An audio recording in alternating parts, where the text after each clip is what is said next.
Welcome to the Robot Rampage stream. How is everybody doing today? Hello, Burnout. Hello, Blackbird. Hello, everybody. I'm doing all right myself. I've got my little stream companion with me today. We have week 12 of the Robot Rampage League to get into. Before we get into that, I just wanted to mention once again, I'm going to mention it every week, there's probably going to be some BattleBots spoilers in the chat, so try not to read the chat too much if you have not seen the latest episode of BattleBots. Mike was muted for a second there. Mike forgot to unmute himself. That's what happened. All right, so last week's results. Big points days for Orlando and the C team in particular. I think C team took over second in Division 2. Not a lot of changes in the standings as a result of most of this, although River City is now decisively ahead of the Armchair Engineers for, next to last place. We had a few judges' decisions. They were pretty straightforward. If you want to look into more detail in these. And the current standings, these are actually accurate. Indiana down a couple of places because they had some points given to them in error, but they are now accurate. So C team moved up into second. HIVE and Meta both have a big cushion, or they both had a big cushion, and now they're both just 2 points ahead of second place. So interesting to note is the playoffs are going to be seeded. The playoffs are going to be stepladder format, which means fourth faces third, the winner of that faces second, the winner of that faces first, and so the final standings actually matter. It's not just a knockout bracket. The final standings are actually going to matter for the playoffs. So those first and second, those teams going for first and second are actually going to matter there. What do we got here? Speed King with a $20 super chat right off the bat. Hope you're doing well and hope this helps. We'll build Super Heavyweight Bot after this and wish I didn't change my original prediction because I would have been right. Thank you for the $20 super chat. Yes, that does help a lot. I'm currently unemployed and YouTube is my only income at the moment. Let me get the game going here. Build a Super Heavyweight Bot. Yeah, so we do not have the build rules yet for Season 2 of the Robot Rampage League, but everybody is free to build robots and practice their building and play Robot Arena 2 and such. That's not the button that I wanted.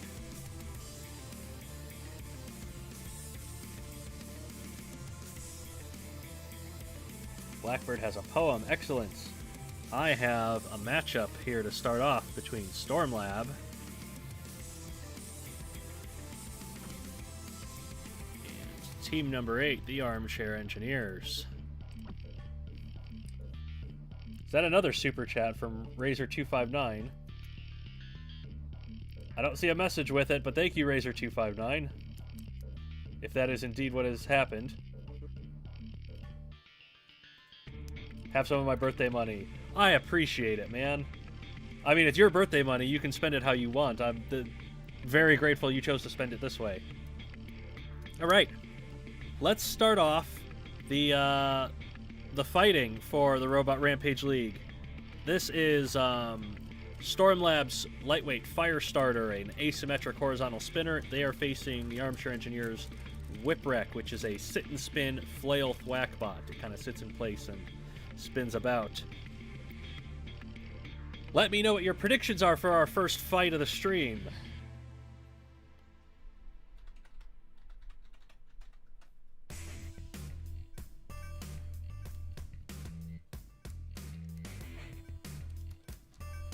Hi, Justin Cisneros.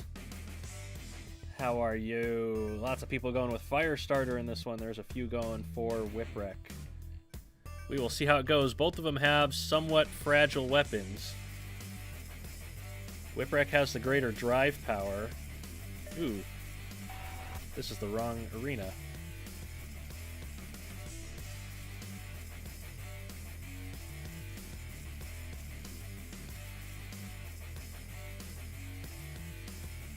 And I am pressing all the wrong buttons, apparently. That was the Patreon show arena.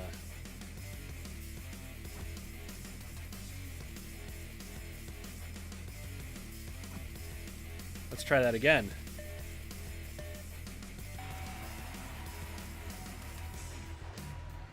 So, both of them spin in the same direction here. It looks like Firestarter's gotten more hits, but Whipwreck's also landing hits to the chassis. A lot of hits to the chassis of Firestarter here, and it knocked a wheel off of Firestarter, so now Firestarter's crippled.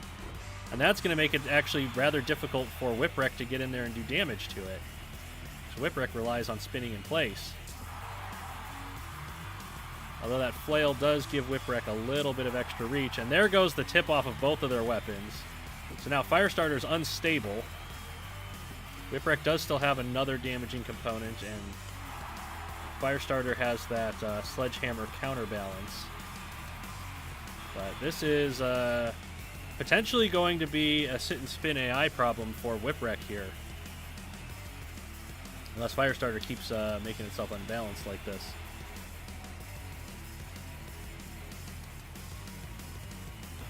Whipwreck just not able to land a hit with that remaining spike.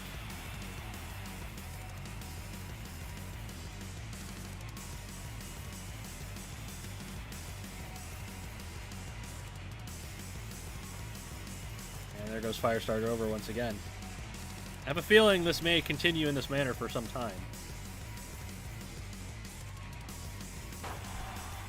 Oh, that was a hit that was just landed, I think, to Firestarter.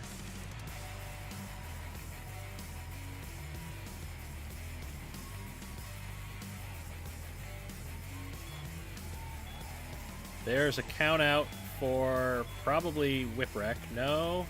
Yes. No. Maybe. Oh, a big hit to Firestarter. Now it's got smoke pouring out of it. And there goes the other wheel. So, Firestarter, regardless of how this turns out, is pretty much going to lose this one, because if the sit and spin AI plays up, this is a win for Whipwreck now. Although Whipwreck has stopped, so that tells me it's probably Firestarter that's counted out. Yes. 49 seconds left. Whipwreck with the TKO win.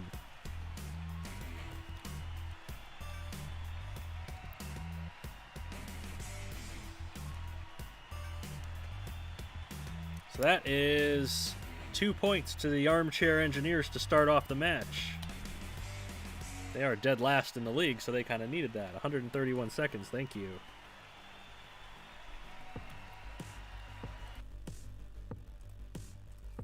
And we move on to the middleweights.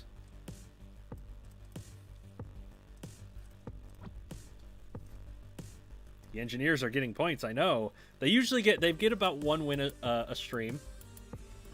I think they have 11 wins now and like 35 losses or something. So, middleweight time, we have Stormlab with Sledge, a super fast, aggressive, invertible rammer. The Armchair Engineers have Mini Berserker, which has 2 horizontal spinners. It's not invertible. Mini Berserker might cause some physics problems. Let me know your predictions for Sledge and Mini Berserker.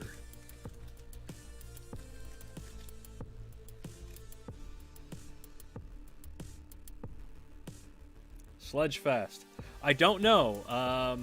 Sledge probably not going to ramp off the front of Mini Berserker, but we saw a similar robot Gizmo go out of the ring off the front of the Iron Curtain, so it's possible. Everybody rooting for Sledge to go out of the arena. Yeah, people want to see the spectacular, but there are a lot that are predicting Sledge to win. Could be a rare chance for the Engineers to finally get a match win. They've come close, still have not yet won a match. So let's see what happens between Sledge and Mini Berserker. Sledge going between the weapons, and Mini Berserker getting a lot of hits to those front wheels. Yet to take any significant damage to either of the weapon motors. Now one of the motors is smoking. Sledge taking hits to the chassis, actually, from those front spinners. They're kind of positioned perfectly to not take damage from Sledge's weapons. Ooh, Sledge got to the side of Mini Berserker there. Wasn't able to quite take advantage of it. And there goes physics. That's our first physics problem of the stream.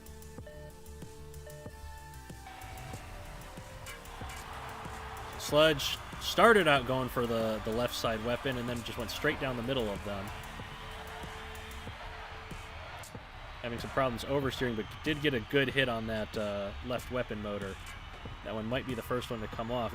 Sludge is doing a good job getting in and getting back away so it doesn't take too much damage.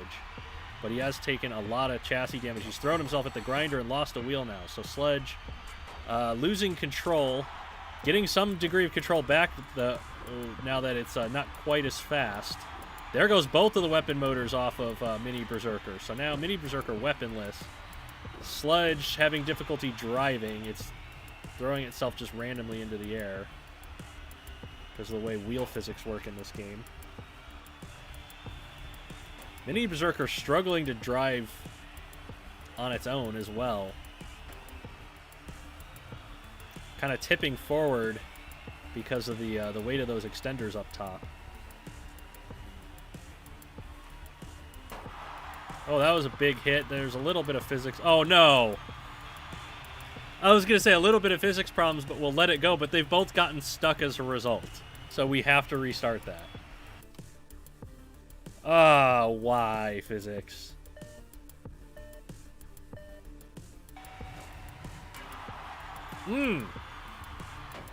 Sludge knocked one of the motors off on the first hit. That was a big hit. And then it's just rebounded off of the wall like some kind of crazy springy thing. Going for that left weapon motor now. Mini Berserker struggling with whoa, whoa, whoa, whoa, whoa! Sludge just pushed it right out of the ring. How about that? That's a convincing win.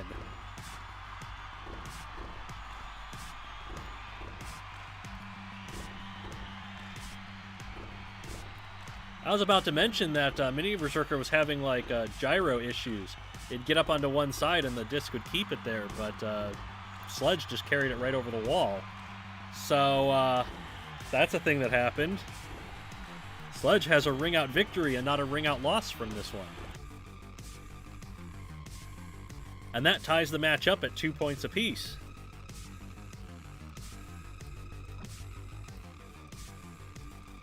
And we head to the heavyweights. Ooh, we got to go multi-bot time.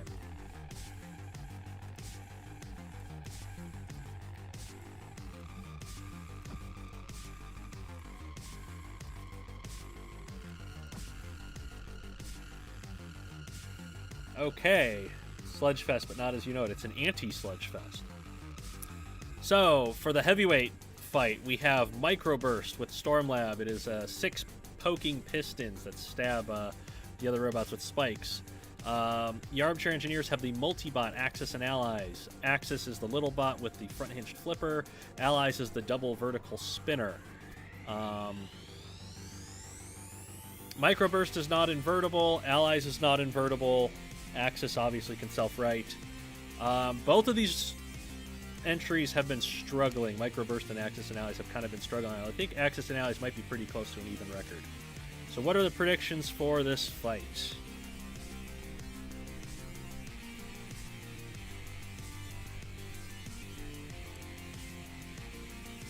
Quite a lot of people predicting Axis and Allies on this one. It is definitely possible for them to get around to the rear and get those wheels off of Microburst. The multibots in this season have been pretty good at double teaming. It's just they don't have the durability to quite last, and they might have that issue against Microburst here.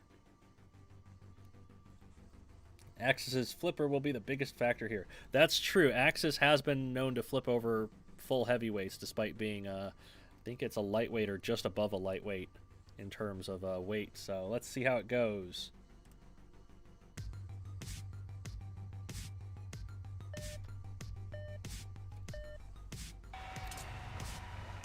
Microburst going for the flipper to start off with and doing a ton of damage to Axis. Allies coming in from behind and now going to take damage from Microburst as well. Microburst doing a lot of damage to Allies. He's actually going to knock Allies over and almost get it over the wall. I took it straight to the wall. Axis trying to get in from the rear. Not doing much, although he has wedged under Microburst a little bit. Microburst is going to just stab away at it, though. Axis not able to get deep enough under Microburst to flip it. Oh, but now he's got Microburst over. Microburst can move around the ring a little bit with those pistons. I think Allies might be out. It's lost a disc off of the grinder. And now Axis needs to stay away from Microburst and let it get counted out. But instead it's going to charge straight into the weapon and take a control board hit. And that is a KO. So Allies got immobilized on the grinder. Axis got destroyed before Microburst could be counted out. So, we usually, for multi-bots that are defeated in different methods, we take the lower scoring method. So that is a TKO win for Microburst. And that is 2 points. So the Armchair Engineers have 4 points to Stormlab's 2.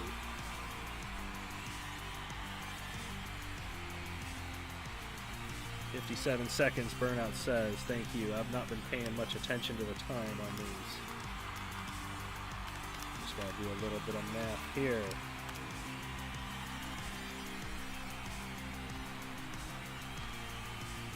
The factor that really helped Microburst win that one was knocking Allies over. That was what won them the fight. Oh, that's not the Armchair Engineers. That's Stormlab that's got the 4 points. Never mind. So now we go to the super heavyweights. Stormlab leading.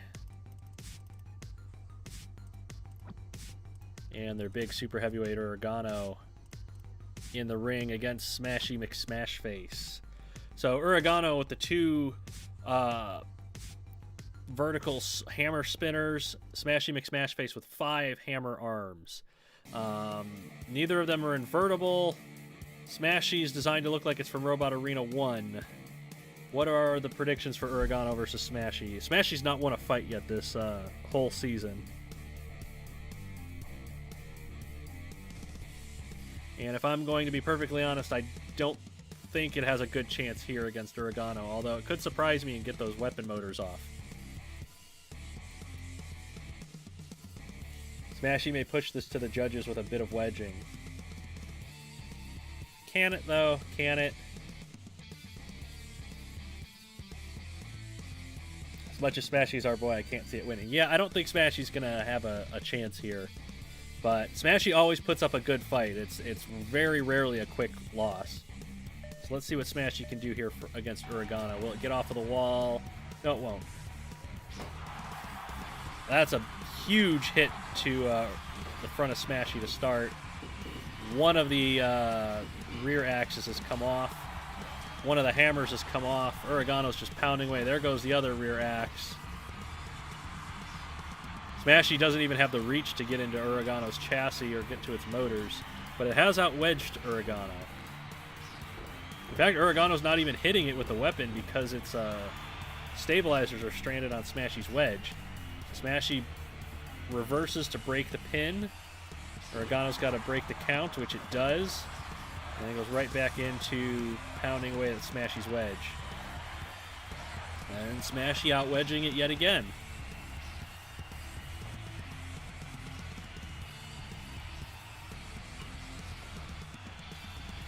Smashy's got to back up to break the pin, and there's the KO shot. 58 seconds.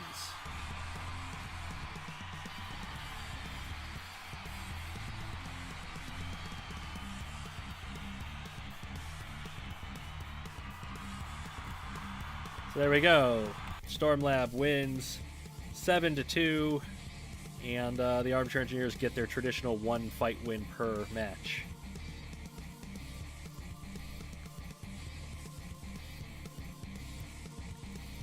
After that, we have the second to last team, River City Robotics, and they are facing the C team.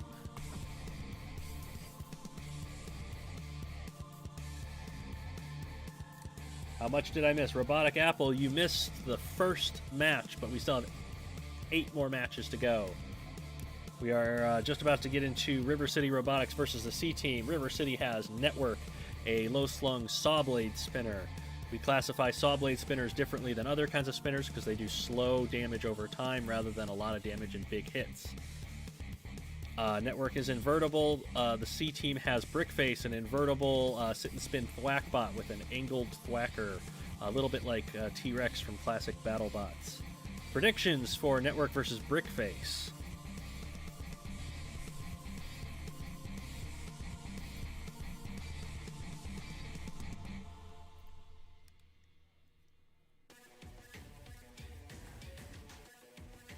Brickface to brick the entire network. Well, I hope it doesn't brick my network, because I need it to stream. Lots of people predicting Brickface.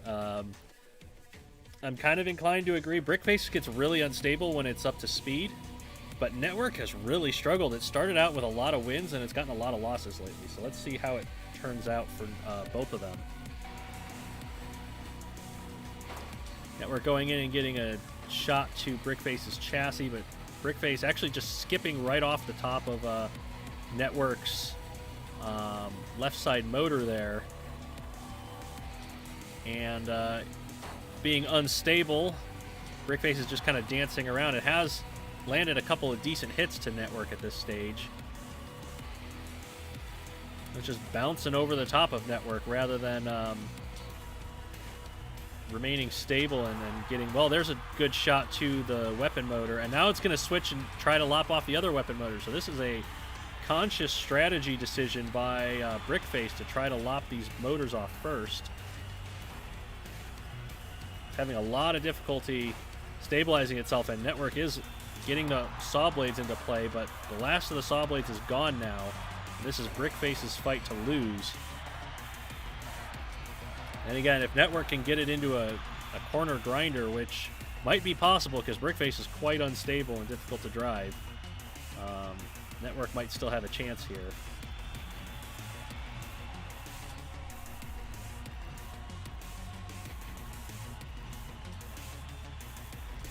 Brickface gets up to speed, and it looks like it's going to land a hit, and then it just goes vertical with its instability. What the hell just happened there? Well, Brickface went to space. We get to restart.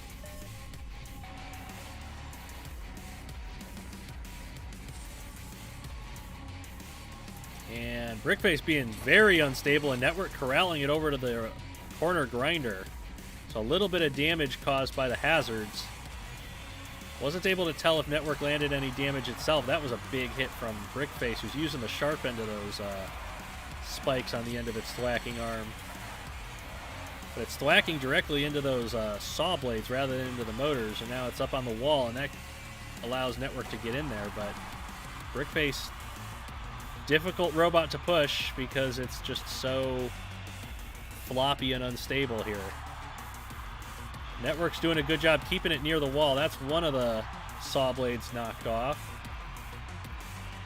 And now Network's got Brickface pinned to the wall and is trying to get that remaining saw blade into play. This is a good strategy by Network. This is probably the only way it's going to be able to do any significant damage to Brickface. Although it does look like that saw blade might be stalled out. Now this is a pin. Unless Brickface can break the count. They both break the count. And the fight continues. A lot of smoke coming out of Network's remaining weapon motor. Brickface doing a lot of damage to Network's chassis just by being an unstable mess. The last of the saw blades is off now.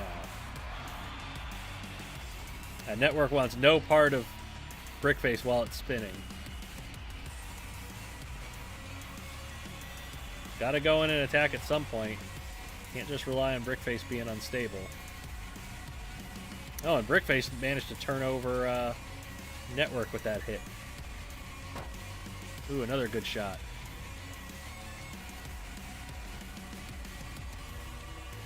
Just about a minute remaining in the fight, and Network's taking a lot of damage. Brickface unable to capitalize with just the nature of being a sit and spin thwackbot that's super unstable, and now physics has pinned it to the floor and we have to restart.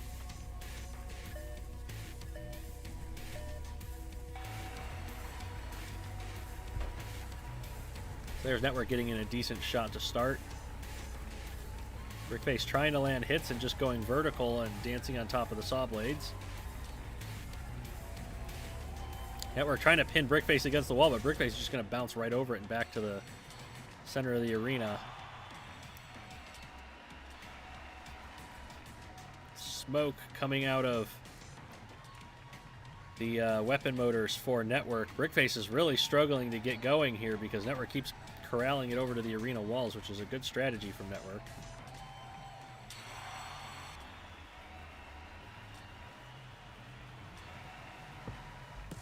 And Brickface remains largely uncontrollable as it tries to spin around.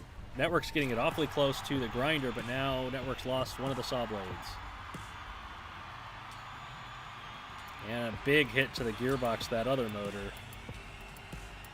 Oh, Brickface dancing on its the end of its thwacker that time instead.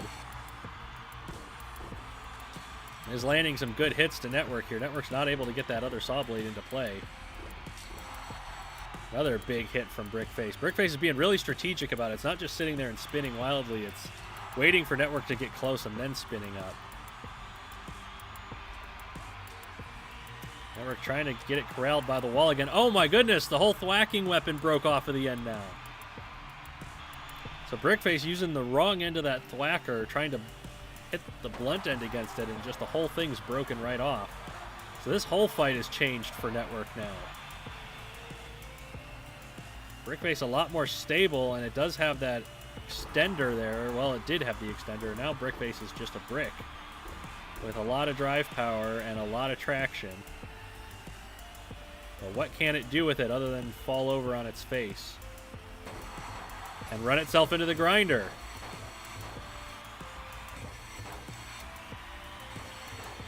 And Network's going to lose a wheel to the grinder if it's not careful here. So Brickface taking some serious damage from the grinder, and somehow Network got a control board hit with that saw blade. 39 seconds left, and that is a KO win for Network.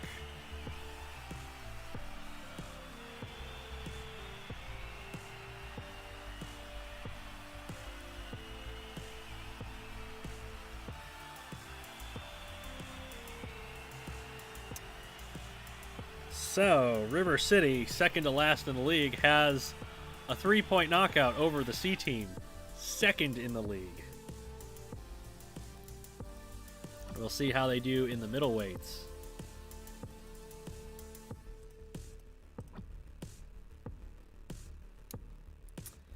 So, for River City, they have Cleansing, which is a single front-hinged flipper with kind of a spike wedge on the front. The C team has Explicit Equation, which has 4 piston stabbing spikes on the front, and it is invertible. Explicit Equation's undefeated and the highest scoring robot in the entire league with more than 30 points. How do we predict this fight will go?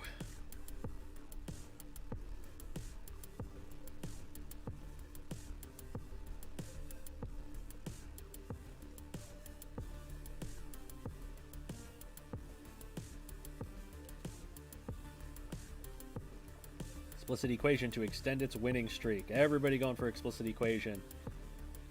I'm going to lean in the same direction. I don't think Cleansing has what it takes to get deep enough under Explicit Equation to do much with it here.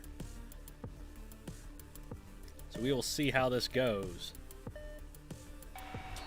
Will the streak continue? Oh, Cleansing did get pretty deep under, but now Explicit Equation's to the side and getting hits on those big wheels. Oh, but Cleansing is getting some huge shots to the side chassis of Explicit Equation. Although it is taking quite a lot of damage itself, and now one of the wheels is gone. And without that extra drive power, it's not able to get underneath Explicit Equation any longer.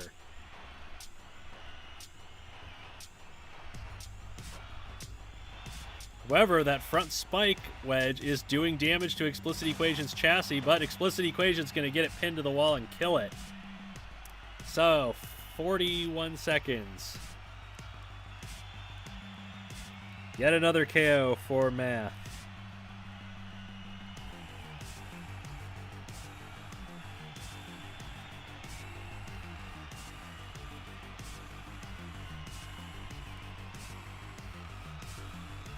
that ties the match up. Undefeated Explicit Equation remains undefeated, but it's been tested a lot in the last few fights that it's had.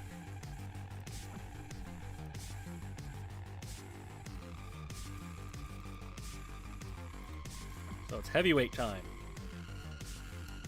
Jaws of Death for River City Robotics. Side hinge swinging clubs. And the C team has Steel Dragon 2000, which is kind of a bitey setup. A rear hinge flipper overhead axe setup with its kind of bitey jaws.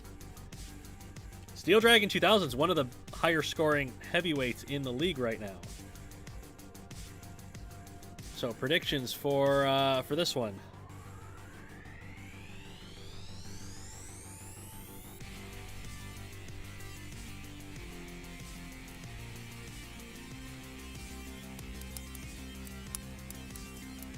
Battle of the Jaws, going with Jaws. Steel Dragon 2000. Kai thinks everything is unpredictable. A lot of people going with Steel Dragon 2000 in this one. It does do quite a lot of damage to robots with those jaws, but we will see how it goes with Jaws of Death, getting those side swinging clubs. Well, they both took a bite at each other, and Jaws of Death seems to have gotten Steel Dragon 2000's jaws kind of seized up briefly. It's landing hits to those front motors. It's actually gotten the swinging clubs underneath Steel Dragon 2000, so it's not really doing a whole lot of damage here. Steel Dragon 2000 is, however, doing a ton of damage to the top of Jaws of Death, and it has lopped one of those clubs off of Jaws. Okay, now this is just mean. It's going to hold a pin by holding it up in the air like this. That's just mean. We got to restart that one because that's a pin.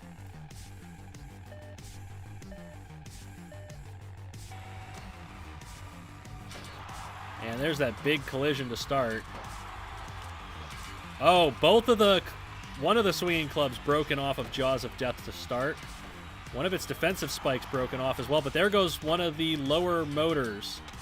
Both of the lower motors, both of the lower weapons, but those were not the ones doing the damage to Jaws of Death. It's the top ones that are pummeling Jaws of Death from above and have lopped off all of Jaws of Death's weapons. But Steel Dragon 2000 down to just one, but it has KO'd it now.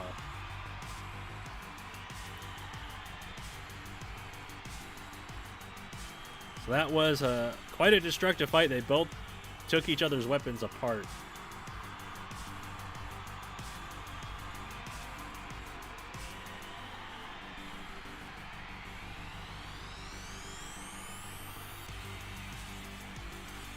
That is another 3 points to the C team. They are up 6-3, so the best that River City can do is tie in the super heavyweights. And their super heavyweight is Overseer.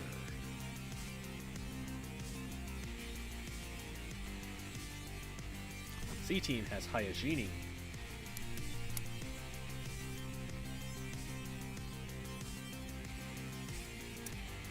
So, predictions for Overseer versus Hyogini. Overseer, the low-slung horizontal spinner with a lot of defensive work up front. Hyogini, an 8-wheel drive invertible rammer with a huge rack of spikes on the front. What are your predictions for Overseer and Hyogini?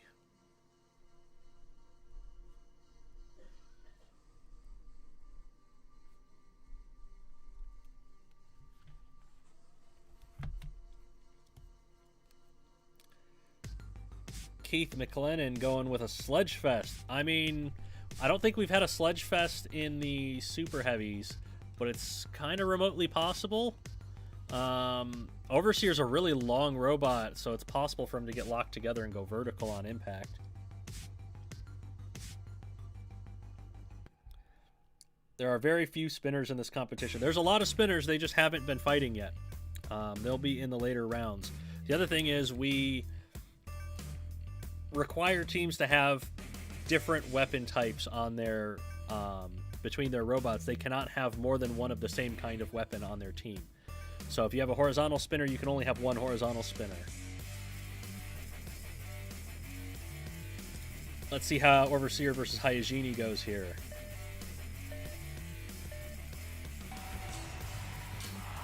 So, Hygiene pushes Overseer back to the wall and then reverses itself into the grinder. Those spikes hitting the defensive work on the front of Overseer, not really doing a tremendous amount of damage. Overseer, oh, it's taken off the entire lower row of spikes off of Hygiene. I was not expecting that at all. So Overseer's weapon doing some work against Hygiene here, who's just not able to do much with it yet. It's knocked one of the protective pieces off the front of Overseer, and it's pushed it back into the grinder. Overseer's lost a wheel to the grinder now, so Hygiene's pushing power has given it the advantage here. Overseer is crippled as a result. And there goes... No, the other wheel is still there. Hygiene got a big shot on it with those upper spikes. But Hygiene has taken some damage to that chassis on the front. Overseer struggling to move here. It might get a count out here.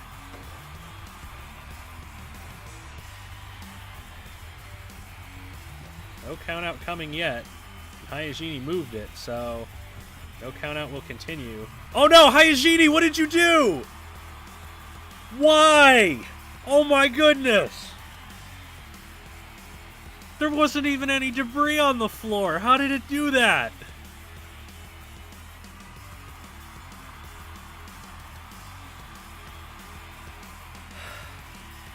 Overseer wins with a ring-out victory.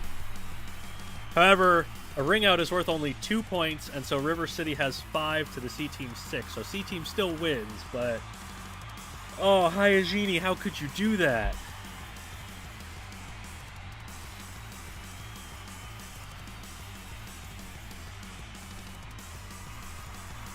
So, maybe Kai was correct when he said it's unpredictable. 72 seconds. Thank you, Burnout. Wow. Never would have predicted Hygiene of all robots to throw itself over the wall, hitting nothing in particular. That was just wild. Breaking news, the driver of Hygiene has been found under the influence. He's going to be under the influence until next week, probably. But the C-Team still got the match win out of it, so that's an extra bonus point for them. So we move on to Baltimore Kestrels against Valley View Robotics Club. I see Quora in the chat with the $10 super chat. Adios. Thank you, Quora, for the $10 super chat. I appreciate it. Yes, adios to Hygiene. Well, go back to Japan while you're out there in the parking lot. So, Kestrels versus Valley View Robotics Club. We have El Gringo for the Kestrels, which is a super compact, tiny four-wheel drive rammer. We also have Overvolter for Valley View Robotics Club, which is the overhead axe. Not invertible, cannot self-right. Predictions for El Gringo versus Overvolter. Overvolter is one of the better lightweights in the league right now, so...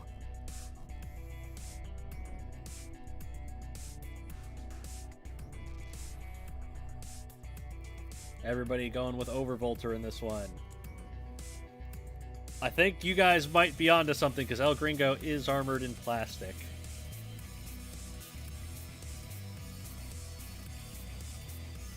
El Gringo is going to get turned into a note card again. It very well could. Excuse me. Let's see if that happens. Ooh, El Gringo got a big hit to the front of Overvolter and got under it, but there's Overvolter getting that axe into play. And it's already flattened El Gringo. Got to try to use its drive power to flip Overvolter over. But I don't think that's going to happen before it gets absolutely squashed. Yeah, 23 seconds. This was a literal squash match here between these two.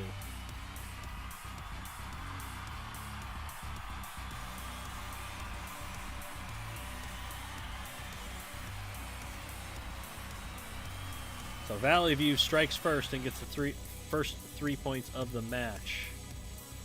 And we move on to the middleweights.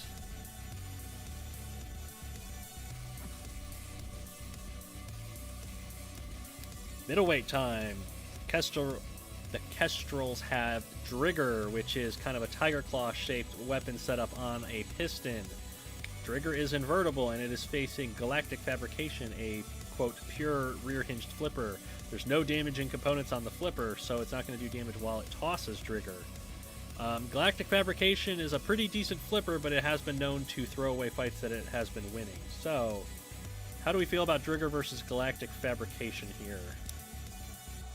Both of these robots kind of towards the bottom of the middleweight category, I feel.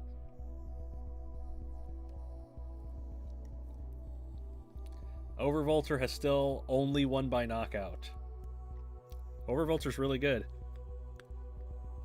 Drigger and Galactic Fabrication are not, but most people are leaning towards Drigger being the victor in this one. So let's see if that is what happens.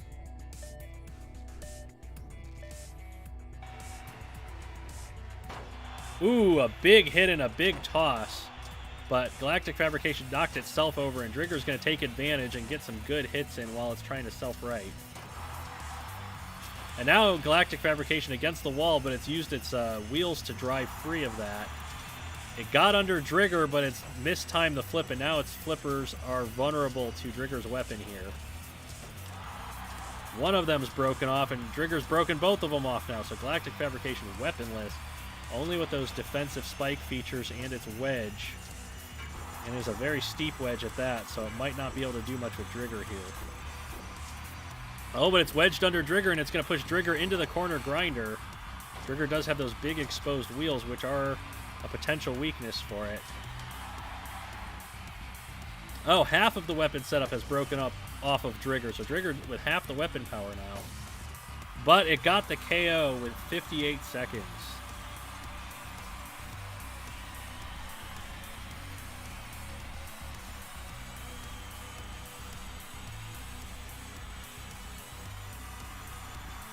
So, Valley View with the first strike.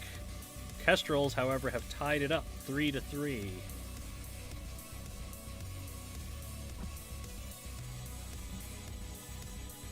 move on to the heavyweights, and we've got two pretty entertaining heavyweights here. Warbird for the Kestrels with the 3 rear-hinged flipping arms and the wings of defensive spikes around the sides. However, Valley View has Cinnamon, which is this spiked scoop, which it uses to scoop robots up and knock them over the wall. At least it has once. So, predictions for Warbird the Flipper and Cinnamon the not invertible rammer.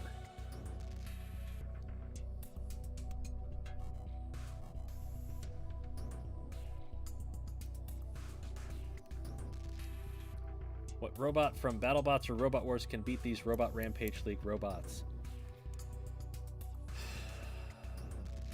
Maybe only the lightweights, because no, not even the lightweights, because the game uses kilograms as its units of weight, and the lightweight category is 250 kilograms, which is double the BattleBots weight limit. So probably none of the BattleBots. A lot of interesting predictions here, mainly for Warbird, but quite a few for Cinnamon as well. Let's see. Let's see what Warbird can do to Cinnamon, or what Cinnamon can do to Warbird. Cinnamon's struggling with the floor not being as flat as it was hoping, and now it's stranded upside down on top of Warbird, who's just going to kind of hold it there rather than flip it and risk getting it back into the fight.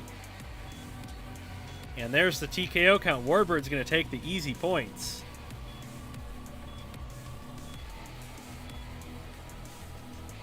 And there you go. That is a 24-second fight.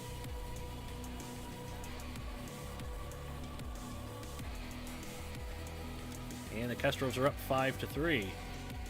So, Kestrels going with the guaranteed 2 points rather than trying to get a knockout and risk losing the fight. So now Valley View can technically win the Super Heavyweights by a KO and win the match overall. If the game doesn't crash, which it has. Does the floor need replacing next season? Shoosh. Don't look too closely at the floor.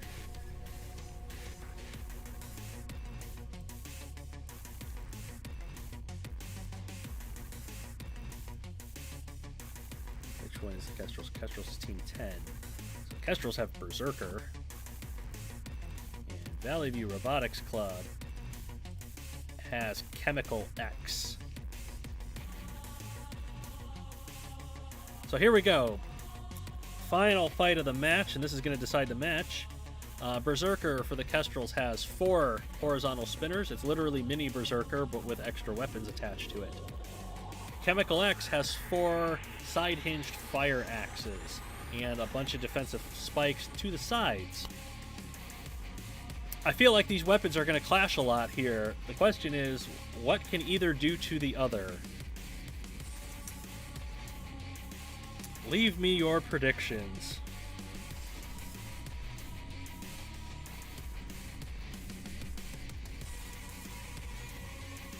ChemicalX needs to win by knockout in order to win the match for Valley View.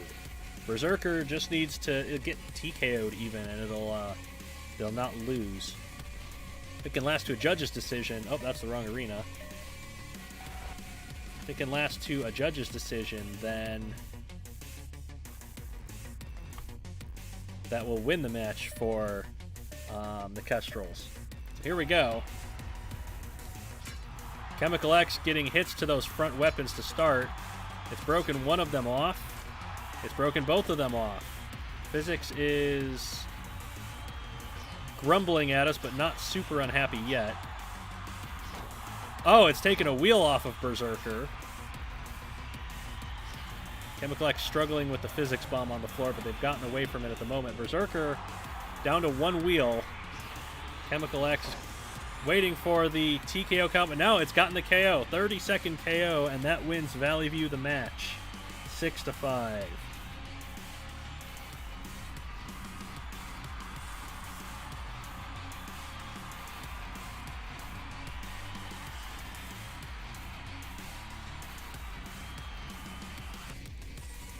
So the Kestrels thought they had a good strategy getting the guaranteed 2 points, but they lost the match overall as a result.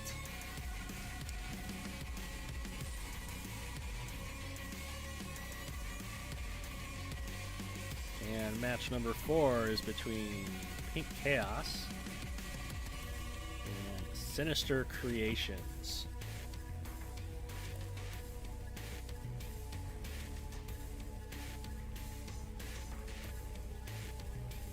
So, Pink Chaos in the lightweights has Unprettier, which has the kind of overhead claw.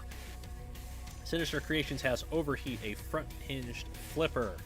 Unprettier has a good wedge. It has been known to get into wedge stalemates before. It can technically self-right from some angles, which I didn't think it could, but it surprised me in earlier rounds of the league. So predictions for Unprettier and Overheat.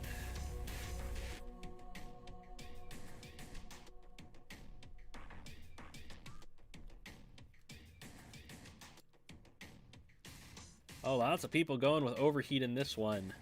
Expecting the front hinge flipper is going to get under and flip Unprettier probably.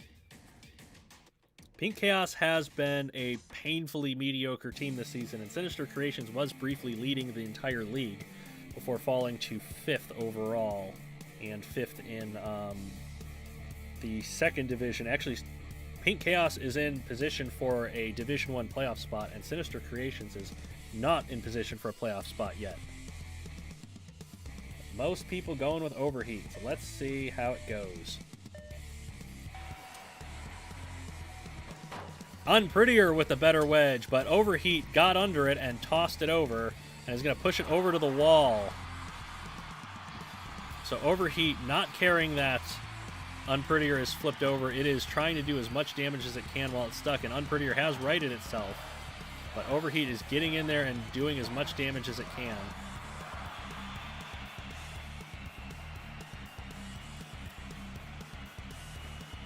Unprettier trying to get around Overheat, but Overheat is not letting it. There's a big shot with that front hinge flipper. And look at the damage that it's done to Unprettier. And it's not... Oh, it lopped the whole weapon off of Unprettier. So now Unprettier unable to self-right at all. And it's stuck up against the arena wall. Does Overheat take the 2 points? Yes, it does.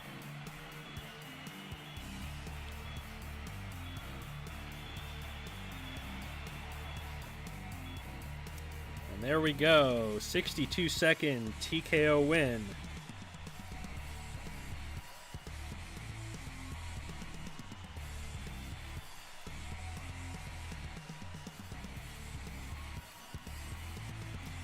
Sinister off to a quick lead in this match. And they have the most destructive middleweight in the league, Cycloid. Pink Chaos has Overthrown. So from one front hinge flipper to another, Overthrown is a double front hinged flipper for Pink Chaos. Cycloid is invertible. It has the two Warpick style side axes. It does have overhead protection. Doesn't really have protection for attacks from underneath. So, predictions for Overthrown versus Cycloid.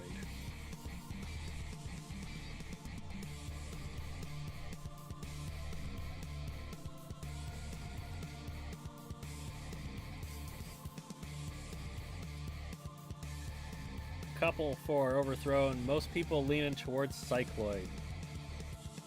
Kai asking who in the chat has a team. Nobody in the chat has a team unless Captain Mantine is there. Myself and my brother, Burnout RCT22, built all of the teams except for the Moscow Mantines, which were built by our friend Cap. Next season, for Season 2 of the League, we will open up the League to entries from other people. And right before I start this, I'm going to read this super chat that came up with Tamabris, the £9 super chat. Best way to mark 13 years of working at the Royal Mail, 3-day weekend, big fish pie, having the second and third ciders of the stream. Cheers, everyone. Hey, congratulations on a 3-day weekend, Tamabris. That is nice to hear. Working at the Royal Mail, I don't know what that would be like. I know working at the U.S. Postal Service is a very demanding and stressful job and led to the term going postal.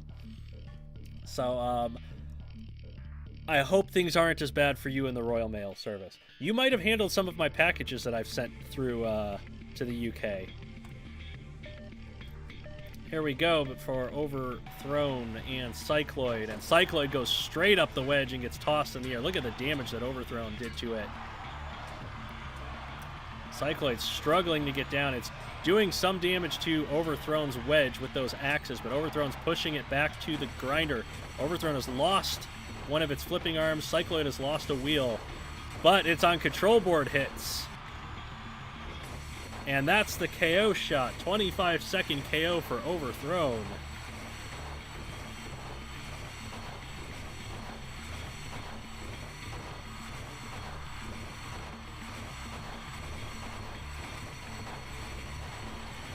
And that is how you make a comeback. You decisively KO the most destructive middleweight in the league. And Pink Chaos leading 3-2 going into the heavyweights.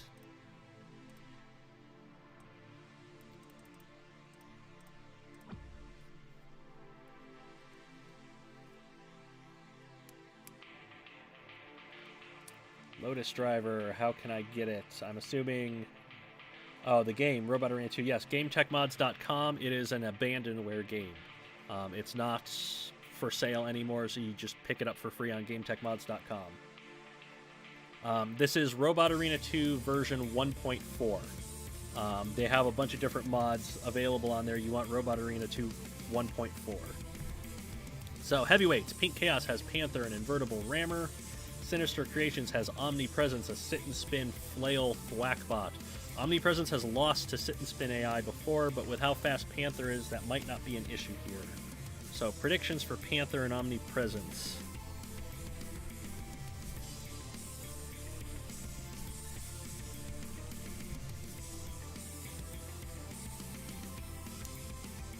Number of people going for Omnipresence. Kai asking what robots are on the Moscow Mantines. We are going to find out. Next match is the Mantines match, so you will find out then.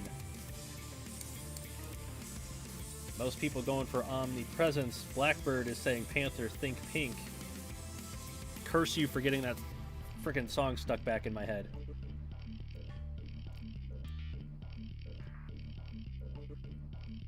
Working this year has been hell. I am so sorry, Tamabris. I'm glad you're enjoying the streams, though. It's the least that I can do.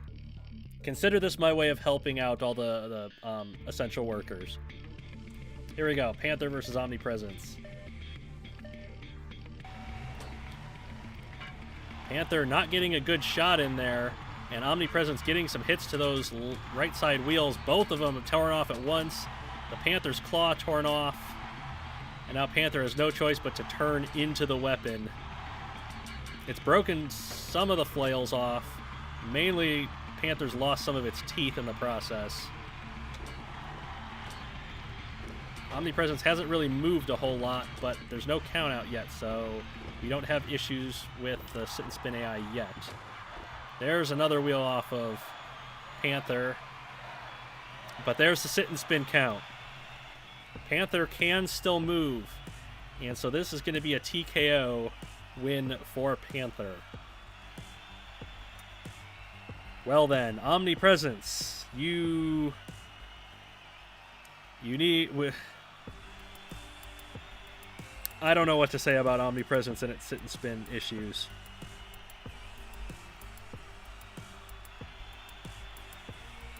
It's this robot, more than any of the other sit and spinners, it's Omnipresence that suffers from it the most.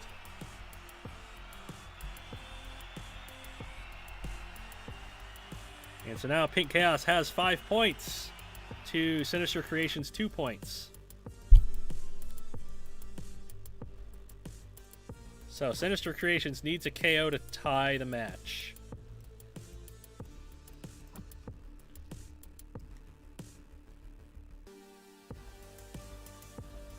Do people request robots and you build them? No, myself and my brother built everything except for the Mantines. Next season we will allow people to enter their own team. So, Super Heavyweights, Dysfunctional Stepsister for Pink Chaos, 10 rear-hinged flipping arms. Rabid Fox for Sinister Creations, 4 vertical spinners. Rabid Fox is known to do most of its damage after it's flipped over. So, how do we predict Dysfunctional Stepsister versus Rabid Fox will go? If Rabid Fox gets a KO, the match is tied and nobody gets the bonus point.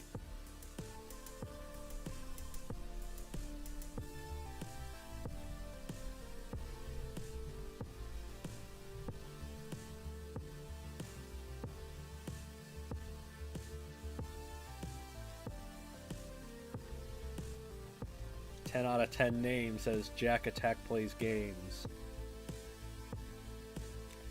Number of people going for Dysfunctional Stepsister for this one. If Dysfunctional Stepsister leaves Rabid Fox alone to be TKO'd, I agree. Can Pink Chaos finally get more than 6 points? Only if they win by something other than a judge's decision here. So let's see how it goes. None of Dysfunctional Stepsister's flipping arms have gotten underneath Rabid Fox, and now Rabid Fox is tearing up the front end of Dysfunctional Stepsister and has knocked it over. And it's not allowing Dysfunctional Stepsister to self-right, and it still cannot get its flipping arms under those front stabilizers for Rabid Fox. It's pushed Rabid Fox back to the wall, and it's losing some of its flipping arms to those vertical spinners. But I think it might be too little, too late. 35-second KO for Rabid Fox.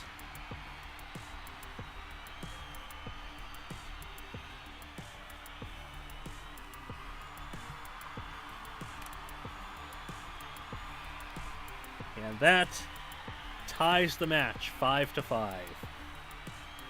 Once again, Pink Chaos cannot get more than 6 points in a match. And I think that's like their 5th draw of the season. So those front stabilizers on Rabid Fox fit perfectly in Dysfunctional Stepsister's flipping arms.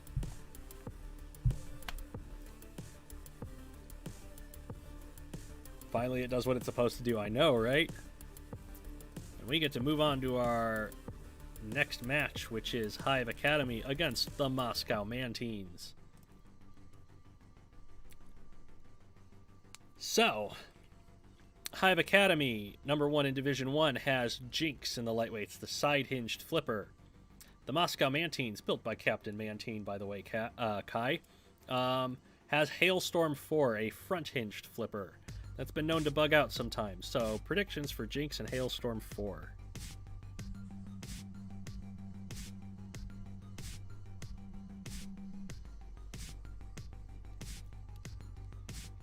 Captain Mantine. Well, shit.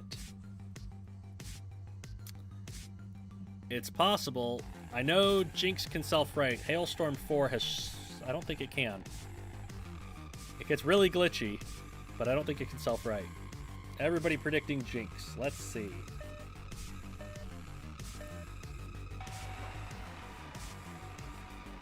Oh, Hailstorm with the better wedge, and it's knocked Jinx over, and Jinx had to self-right, doing damage to Hailstorm in the process. So now we have what the chat likes to refer to as a microwave fight. This would be unfortunate if this is how this whole fight goes.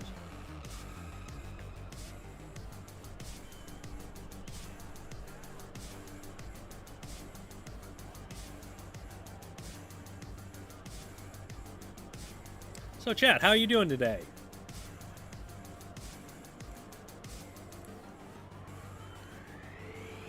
Hailstorm is going to melt if the microwave lasts for 3 minutes. Yeah, hail generally doesn't hold up to microwaves for that long. Should I go heat up some pizza rolls? Pizza rolls would be good. Oh, Jinx has fully gotten to the side of Hailstorm now. But unable to get under Hailstorm because it is so low to the ground. Yellow Hornet says, thank you for the DSA info earlier. My pleasure. In the words of JP, go on, kill each other. I mean, this is a very Robot Wars kind of fight to have. A very tactical battle between two flippers. The question is, will the Hailstorm team be hashtag still bitter after like 20 years? Player name default, also chilling with some beer. It's a good way to spend a Saturday.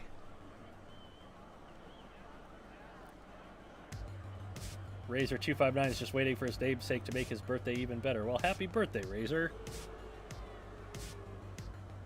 Hopefully he can get a win for you. Captain Mantig, yeah, I'm bitter. Well, if this goes to the judges, it's definitely going to be Control that wins this this battle, I feel. Or the high school semester, or the school semester is over, so you have more time now.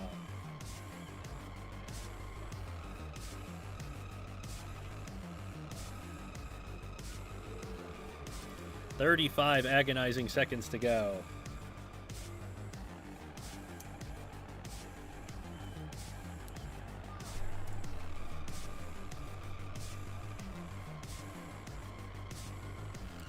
The only winner is whoever went to get a drink out of the fridge during this one. Yeah, I probably should have gotten up to use the bathroom during this one, but that's what I get for doing all the commentary myself.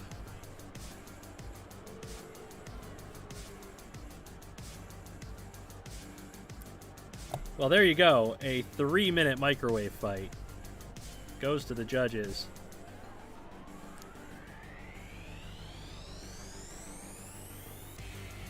So that is a maximum of 1 point available for winning a judge's decision, and we move on to the middleweights. HIVE has Gizmo, a 4-wheel drive aggressive rammer similar to Sludge that we saw earlier. The Moscow Mantines have OMG, it's Dollar Store Razor, which has the overhead claw and a rear hinge flipper underneath, kind of a biting attack.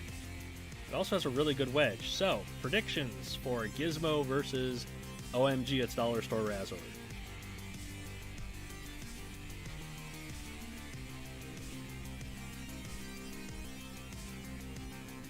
Gizmo's going to fit great in that claw. Gizmo will fit great in that claw. It's a question of if it's going to take the claw off.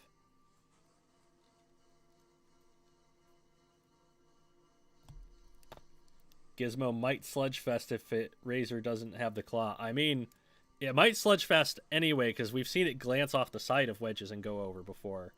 So, people predicting Razor to win this one.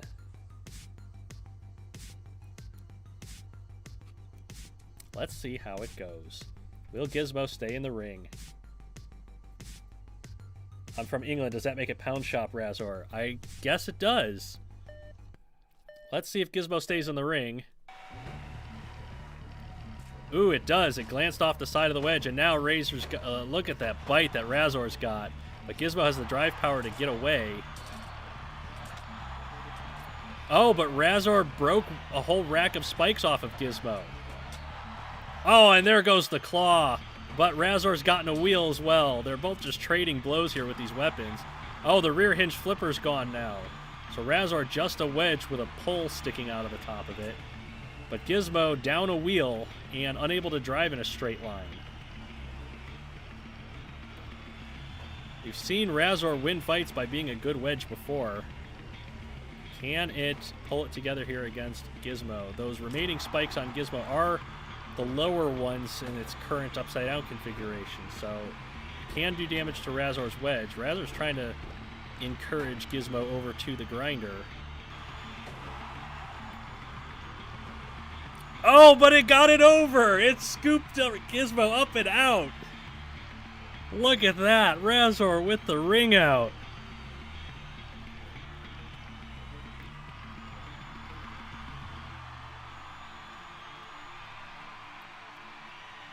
Combination of the wedge, Gizmo's drive power, and that remaining extender for the claw, and Razor has another ring out victory.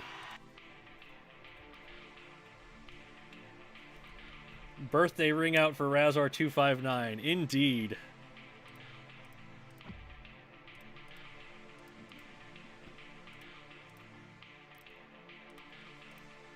So now it's heavyweights time. Hive Academy has Mammoth. 4 Warpick style axes, 2 overhead, 2 from the side. The Moscow Mantines have Tougher Than Nails, which has 4 kind of sledgehammer crushing axes, claws on it. Mammoth is not invertible, but Tougher Than Nails is. What are your predictions for this one?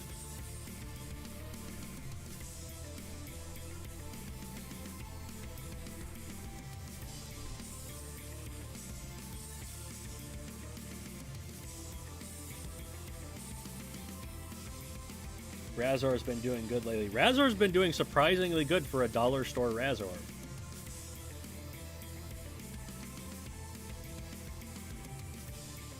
So, most people predicting Mammoth for this one. Mammoth has been very tenacious and has won a lot of fights that it has been heavily damaged in. So, let's see what Mammoth can do for Tougher Than Nails here. Is Tougher Than Nails tougher than Mammoth's? Well, Mammoth has broken off the lower sledgehammers to start, but it's lost both of its upper axes. One of its side axes. So Mammoth has lost a bunch of weapon power here. It's lost everything. Tougher Than Nails just being tougher than Mammoth, and has broken all of its weapon power off. Mammoth just has these kind of defensive ramming spikes to its name, and now Tougher Than Nails gonna lose its own sledgehammers to the front end of Mammoth. Mammoth also a little more controlled with the drive power here. It's going to put Tougher Than Nails into the grinder and break off the remaining sledgehammer. And a wheel. So I mentioned Mammoth's tenacity, and it's on full display here, losing all of its axes and still managing to take control of this fight and do some serious damage to Tougher Than Nails, who is upside down and on one wheel.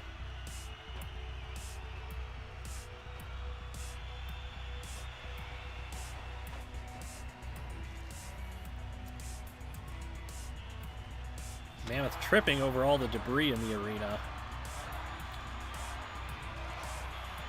So a TKO will do 2 points, but if it goes to the judges, there's only 1 point for that. So the Mantines definitely have 2 points already. Hive is going to want the maximum number of points they can get from this fight. Trying to push Tougher Than Nails over to the grinder. Doing damage with that front spike. Not a whole lot of damage. Oh, but it's gotten the last wheel, so this is going to be a TKO for sure here. Because even if Mammoth holds it against the wall, there's no way for Tougher Than Nails to break a pin even if it wanted to. So, this is going to be a TKO, which is 2 points.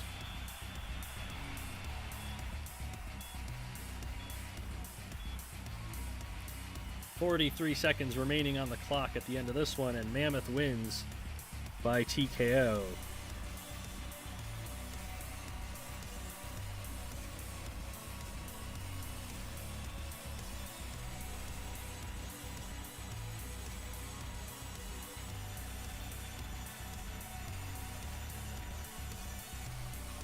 And that's 2 points for HIVE, so we still have a judge's decision point to give out, so one of these teams has 3 points and the other one has 2 at the moment. We just don't know yet, and we're heading into the super heavyweights for the final fight between HIVE and Falcon Punch. HIVE has double-length piston stabbing spikes. It's not invertible. Falcon Punch is invertible, and it's a sit and spinner with a whole bunch of fists all the way around it. So, what do we predict for HIVE versus Falcon Punch?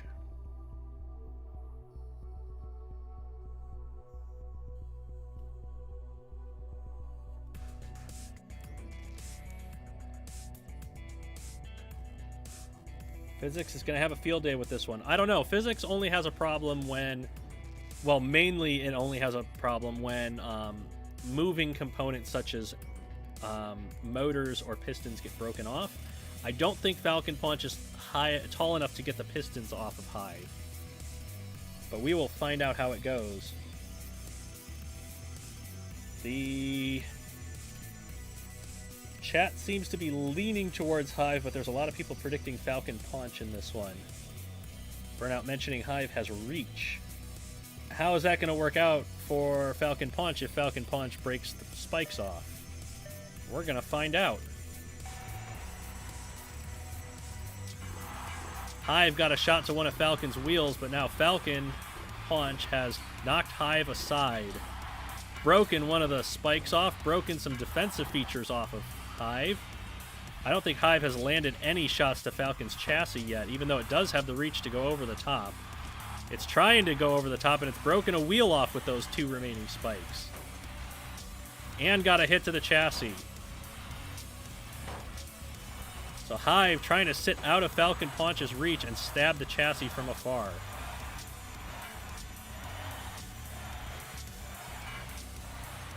Falcon occasionally getting some purchase and hitting those spikes.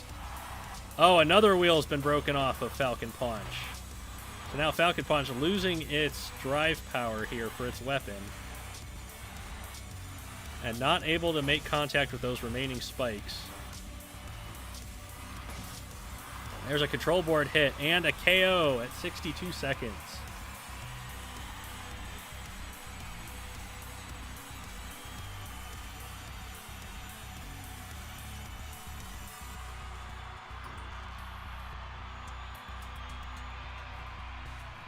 So that wins HIVE the match. They have a minimum of 5 points, possibly 6.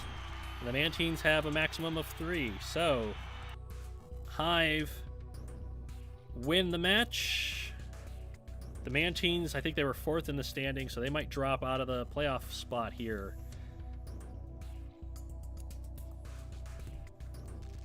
HIVE has been on a losing streak lately, so they needed this. Yes, they did. They had a big lead, and it's been closed to just 2 points. So we will see if they maintain the lead after this week.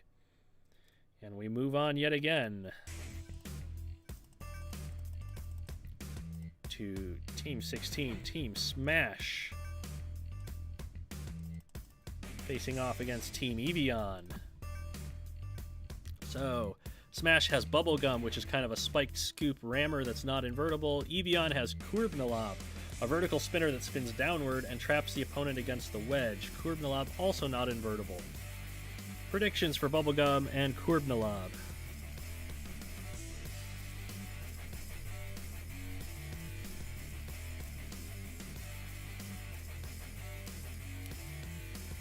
Mantines were 3rd. They might have been 3rd. I don't remember exactly. I don't pay... Like, I spend so much time working on all this stuff, I don't actually pay much attention to it. I just type the numbers in. Lots of people predicting Bubblegum for this one, mainly because Kurbnalob tends to fall over pretty easily.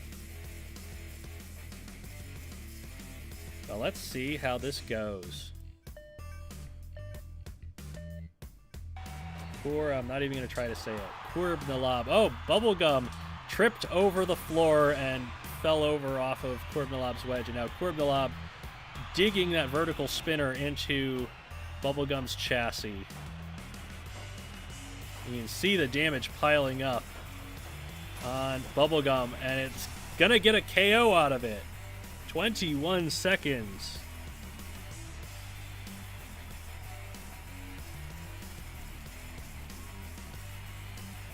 So Eeveeon with some much needed points. 3 points to start off against the C team. A big win for them for sure.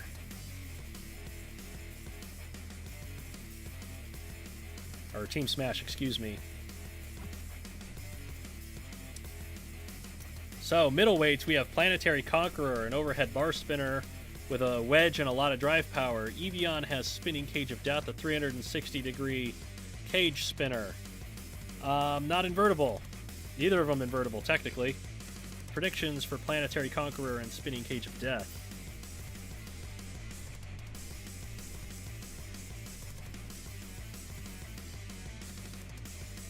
I'm going to do Fight Court on Kraken versus Black Dragon. Maybe, if I can get people to actually agree to do a recording with me. Lots of people that I used to do podcasts and such with are busy at the moment. Planetary Conqueror to Rage the Cage.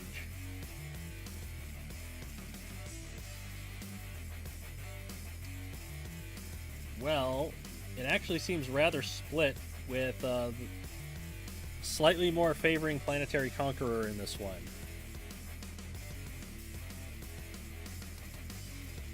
Let's see what happens here between these two.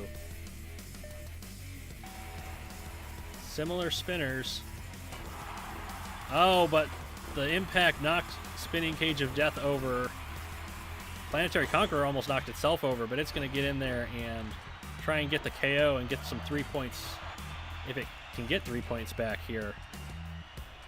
It might just end up taking a TKO if it can't KO Spinning Cage of Death quickly here.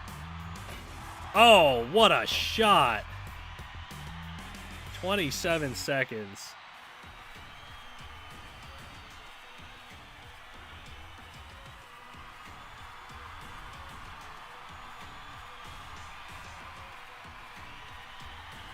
And Team Smash ties the match.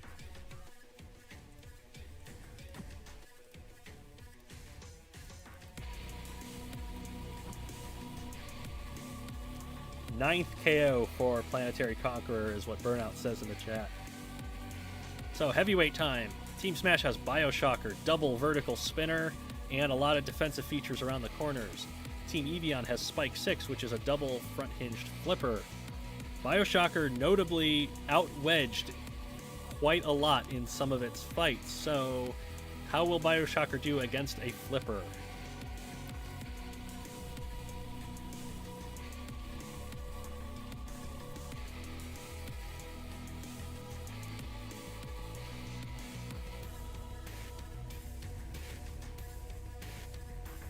Bioshocker, Spike 6, Spike 6.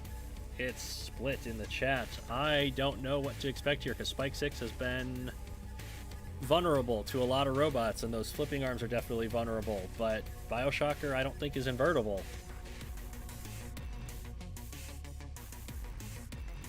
Let's see how this fight turns out. It's going to be interesting for sure. It should be decided right away, I feel.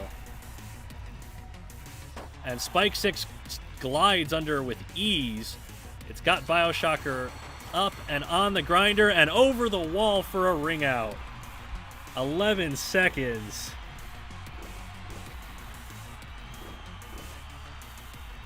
Not even gonna waste the time and take the damage, just going straight for the easy points.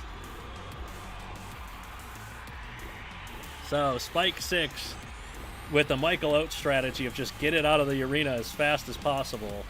And Eeveeon has a 5-3 lead.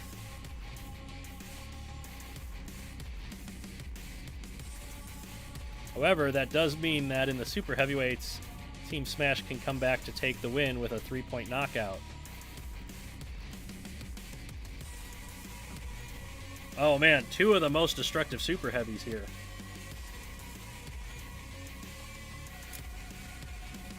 Team Smash has id, which has four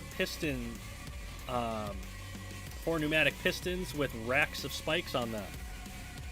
Eeveeon has Blood Eagle, which is just a massive battering ram of axe heads and defensive features. Both of these are invertible. They both have a tremendous amount of weaponry up front. What are the predictions for id and Blood Eagle?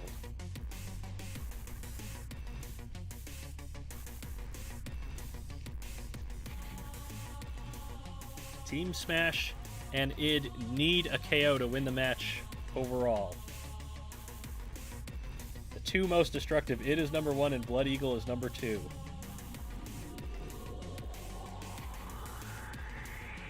Actually, I think they might be second and third, because in my notes I have Oregano at the first robot to reach 100,000 damage points, and Drillosaurus in the heavyweights is the most damaging robot in the league with 107,000 damage points. Everybody leaning towards Blood Eagle. Let's see. 6-wheel drive versus 4-wheel drive. Defensive features on both. Blood Eagle gets across the ring first. At least one spike has come off of id so far. Multiple spikes have come off of id. Oh, but id's getting shots to Blood Eagle's wheels now. And some of those spikes had a chance to... Oh, they did get the entire battering ram off the front of Blood Eagle. So now id with a single spike left on the front. Blood Eagle with no ram left at all. The spike is gone off the front of id. So it's defensive features versus defensive features here. Id trying to do some damage with those spikes sticking sideways. It's in the grinder now, though, so id taking some damage itself. I did not expect them both to take each other's weapons off right away, but look at the damage that Blood Eagle has taken. And there goes the last of the damaging components on id, but Blood Eagle's thrown itself into the grinder and lost a wheel now. This whole fight has turned multiple times, with now Blood Eagle underneath id briefly. Blood Eagle does not have the drive power anymore, that it's no longer able to drive in a straight line. Id is, however, able to drive in a straight line and get some hits in here. But it no longer has any damaging components, so it's unlikely to KO Blood Eagle unless Blood Eagle gets into a grinder, which it's been throwing itself towards quite a lot. And now id's got Blood Eagle over by the grinder once again, but it has managed to escape. One of the plows broken off of id, so now id's wheel's exposed. And taking damage from those defensive spikes on the side of Blood Eagle. Look at the debris around the arena. There's a minute left in this fight. If both of them last to a judge's decision, then Eeveeon wins. They will win the match if this lasts to a judge's decision. And actually, I think they might win anyway, unless Blood Eagle gets KO'd by the grinder, because id needed a KO to win the match for Smash. And it's looking unlikely at this time that id will score a KO. It's still trying to get Blood Eagle over to the grinders. That's its only hope here. There goes the last of the plows off the side of id.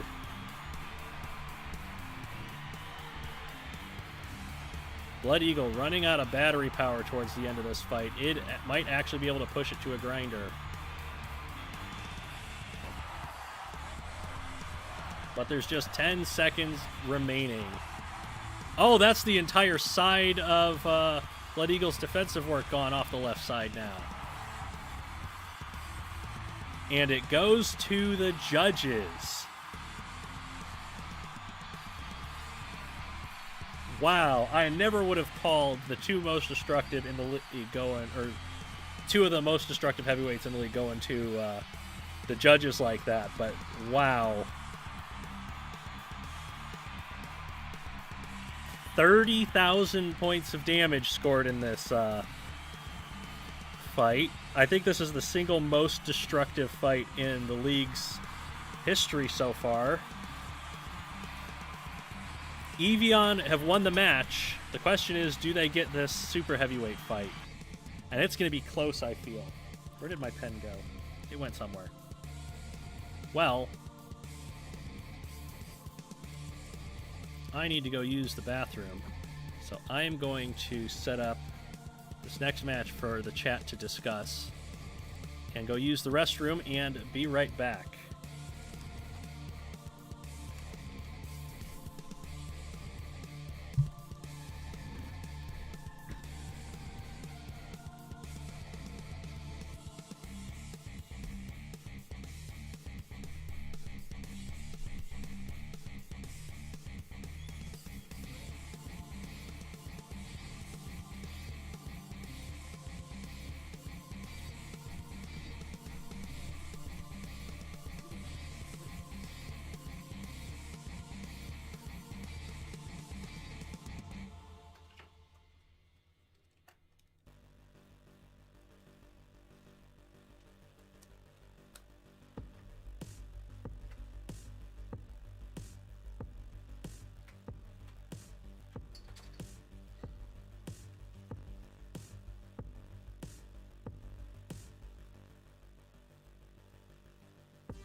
I am back. Okay, chat. What have we decided?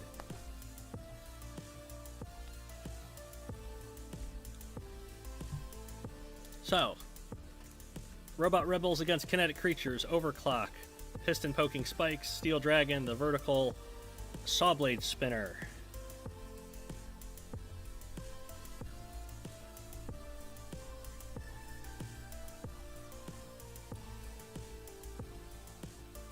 Ah, people heard my wife in the background.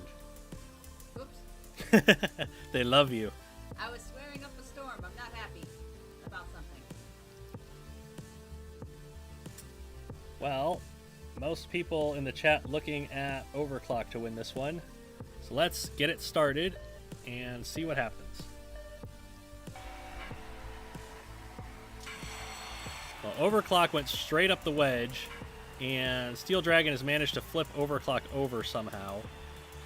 Overclock is normally invertible, but I think it's stuck with Steel Dragon touching its wheels, which plays with the wheel physics in this game. Or maybe Overclock is not totally invertible, it's sort of invertible. Steel Dragon trying to get those saw blades into play, and Overclock is trying to defend against it as best as it can with those spikes. Doing a lot of damage to the front of Steel Dragon at the moment.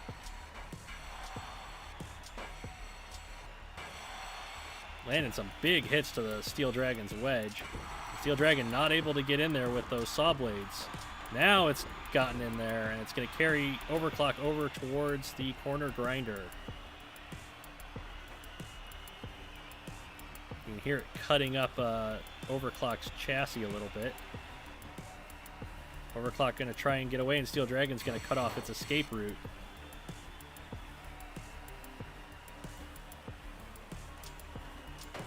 Ooh, but Overclock going to go back to landing these shots with a piston. One of the saw blades has come off. Both of the saw blades have come off. But Overclock struggling to move, and it's got a TKO count going. It has broken the count. And is slowly going after Steel Dragon. Has corralled it back into the grinder. One of the weapon motors for Steel Dragon comes off. Inconsequential.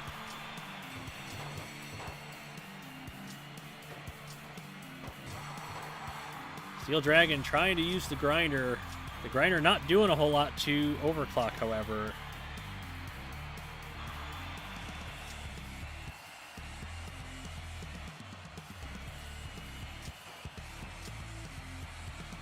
I think overclock might be stuck. It's really struggling to move at the moment. Its wheels only barely touch the ground while upside down. It has broken the count, though. Steel Dragon really limping here, trying to get it back to the grinder once again, and it's gotten a wheel off. There's 30 seconds left in the fight. There might be enough time for a TKO count. There's the count.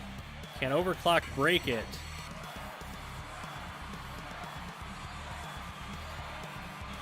It has broken the TKO count by getting out of that grinder zone.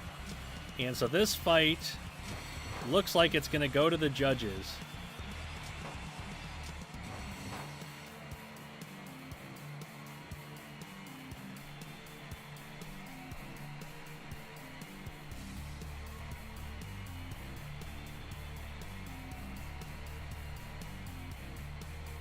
So Steel Dragon using the arena hazards to its advantage as best as it could, but was not able to end the fight that way.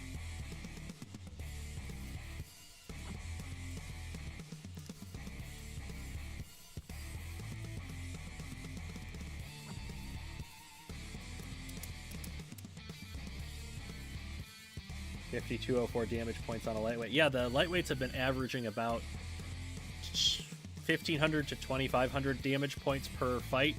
So that's a lot of damage for a lightweight. Middleweight time. The Rebels have Dramatic, a drum-shaped vertical spinner that's not invertible. Kinetic Creatures has Siege, a vertical bar spinner with some defensive plates on the front.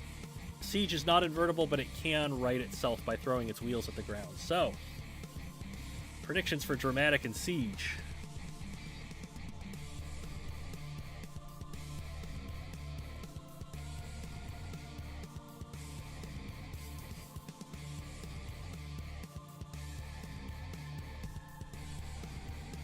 Physics beware, indeed. The early predictions are for Siege. There are a number for Dramatic in there, most people for Siege. Alright, let's see what happens.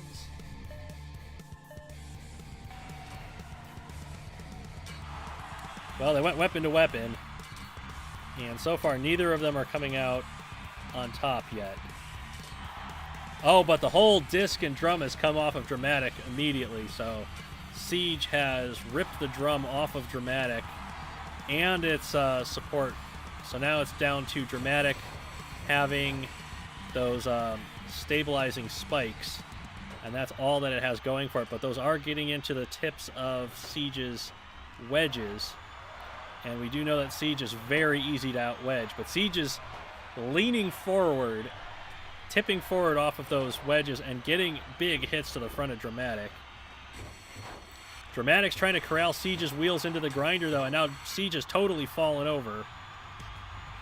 And Dramatic's trying to take advantage if it can, but Siege has righted itself.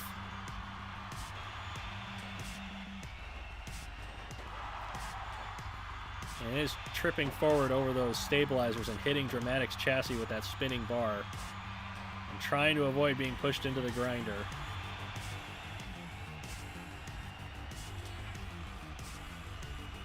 Now they've kind of like slotted one of the stabilizers into Siege's weapon slot, but Siege still unable to do anything to those wedges, but it is able to trip over and hit the chassis again for a knockout in 91 seconds.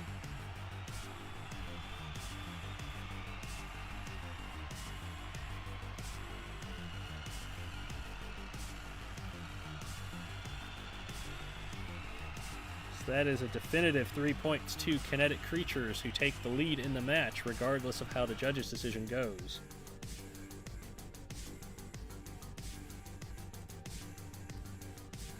And we move on to the heavyweights.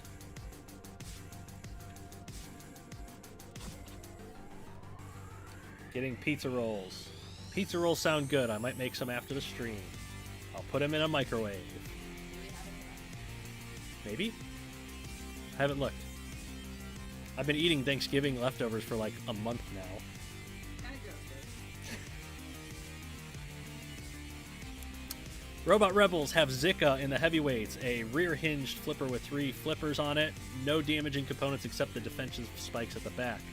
Kinetic Creatures has Surgical Glory, an invertible sit-and-spin flail thwackbot. What do we predict will happen with Zika and Surgical Glory?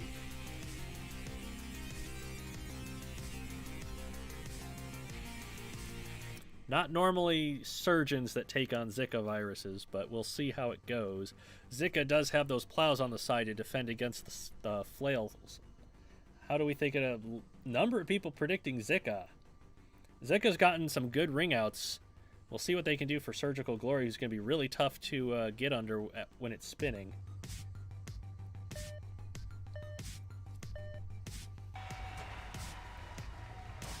Zika immediately under Surgical Glory.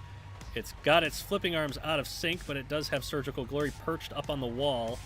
Surgical Glory's gotten free and gotten to Zika's side, but Zika has still kind of got it stopped. Once again, the flipping arms out of sync and not able to get under Surgical Glory.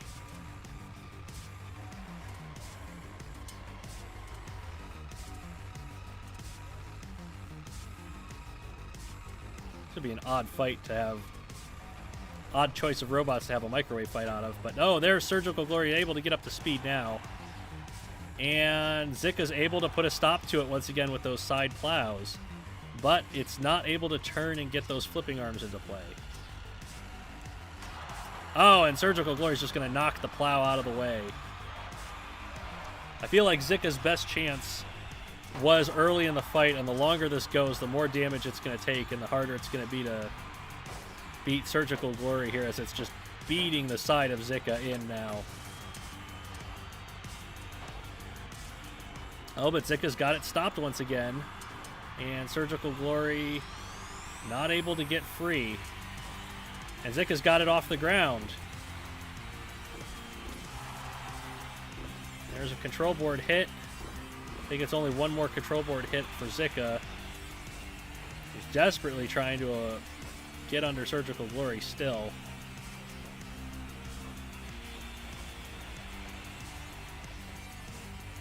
And there's that KO shot, finally.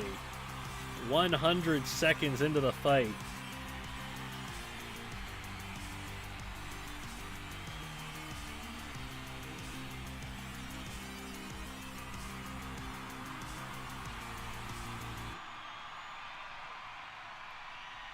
We've seen Zika, or we've seen a lot of robots just straight up destroy Surgical Glory, but that's the first time that Surgical Glory's been just kind of stopped outright. But it was able to pile up the damage and take the win.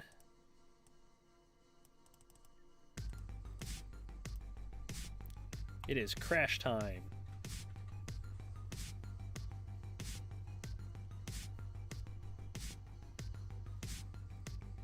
Hey, Ed Robinson likes Justin's drawings. I like Justin's drawings too.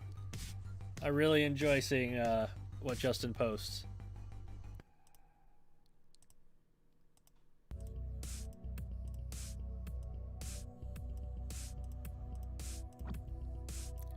The Rebels and Kinetic Creatures, which is Team 14. Okay. Super heavyweight time. So I think Kinetic has won the match. They have won the match. They have 6 points, and the most that the Rebels could have is 1 if they have the judge's decision. So Kinetic Creatures have won the match, and for the super heavyweights, we have Heart Attack for the Rebels. 6-wheel drive rammer with a wedge and kind of a spike over the top. Kinetic has White Hot, a non-invertible overhead bar spinner, but with a tremendous amount of defensive features around it. So Heart Attack's not going to be doing a lot of damage to White Hot. White Hot could do a lot of damage to Heart Attack here, but if Heart Attack flips it over, White Hot is done. Predictions.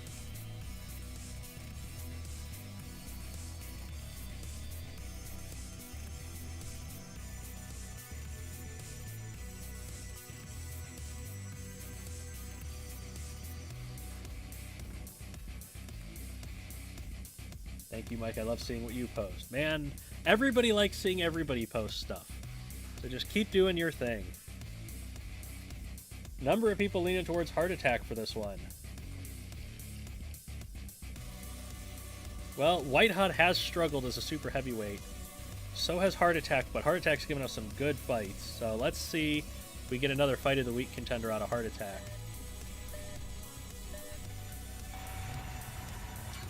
Heart Attack scooping under White Hot, and White Hot kind of getting that spinning bar set up into play, but it keeps getting stopped right away by Heart Attack, who's pushed it back to the wall. Both of the wedges gone off of Heart Attack now, and it's stranded briefly. So now it's going to be pushing against those spikes, and it's got White Hot back to the grinder, and a big hit there. And now Heart Attack pushing White Hot sideways arena wall. Two of the spinning bars have broken off of the top of White Hot's spinner, but Heart Attack's front plow has been broken apart. That's the last of the spinning bars off of White Hot, so now it's down to its ramming spikes, which have taken all of the Heart Attack's weapons off. So now it is down to pushing power, and White Hot still has the damaging weapons on the front, so not going to go well for Heart Attack, who has gotten White Hot to the grinder once again. But that's the KO at 62 seconds.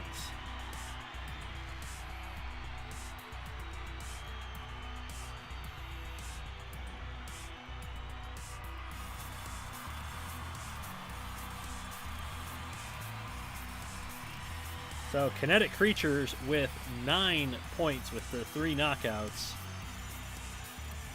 And possibly a 10th point. If they have the judge's decision win in the lightweights, that could be a complete shutout of the Rebels.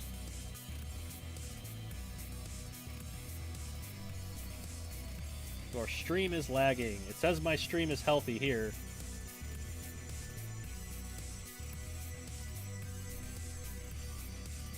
Hopefully it sorted itself out, because we've got a good match coming up here with Heavy Metal Robotics and the Meta Bot Builders.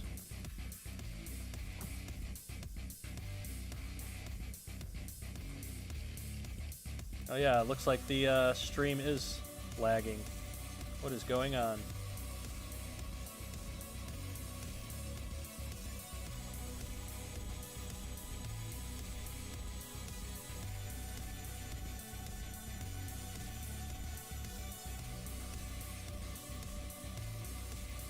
My internet just being my internet's just being angry, isn't it?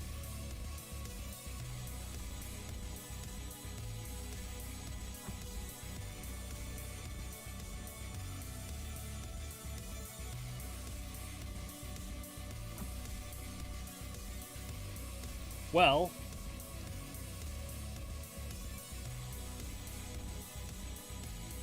let's hope the stream cooperates. We have Voidwalker for Heavy Metal Robotics against Meta Bot Builder's Ugly Bot. Voidwalker has the 360-degree spinner. Ugly Bot has the piston-poking spikes. Predictions for Voidwalker versus Ugly Bot.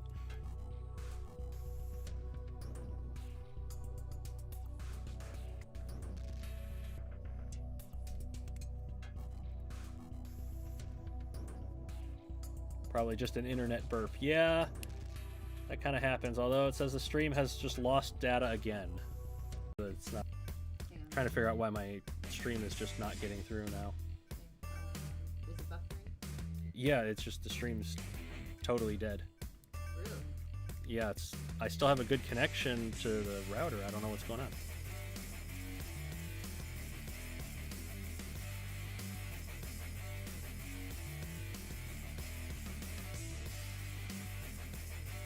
Is it working or not? I can't tell. No, it's just not. Are you streaming anything right now?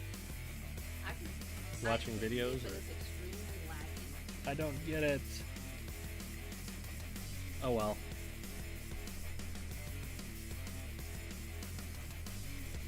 Yeah, we can see you, but Is the stream working for you guys? Can you... Is it laggy? Is it normal? What's going on?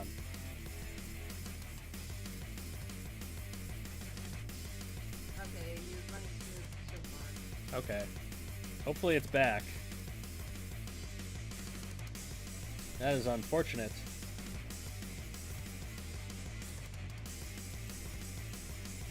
If the stream keeps playing up, I might just have to run the rest of these fights off stream.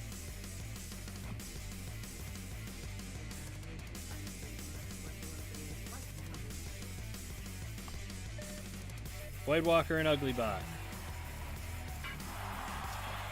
Voidwalker's gotten to the side of Uglybot and broken one of the spikes off. Uglybot's trying to get in and get those wheels, but it's lost its weapon entirely now. And now it's going to just try and throw itself around with its relentless drive power and hope for the best. I think Uglybot's currently upside down at the moment, so it's struggling to drive accurately, and now it's just kind of uprighted itself by accident. And Voidwalker is going to come in and kill it. 36 seconds.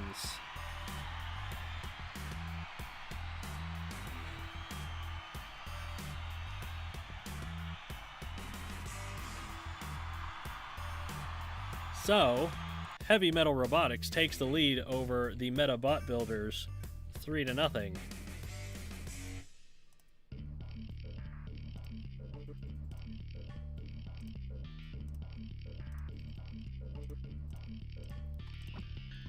And then we go to the middleweights.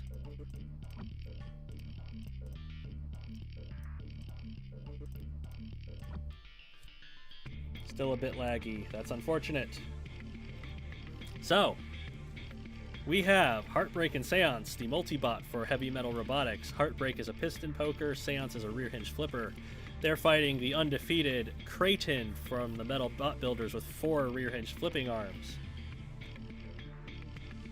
How will Creighton handle 2 opponents at once? That is the question.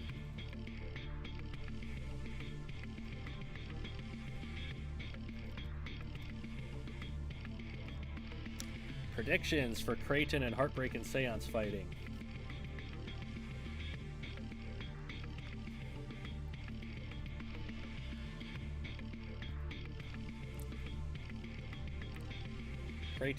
Creighton.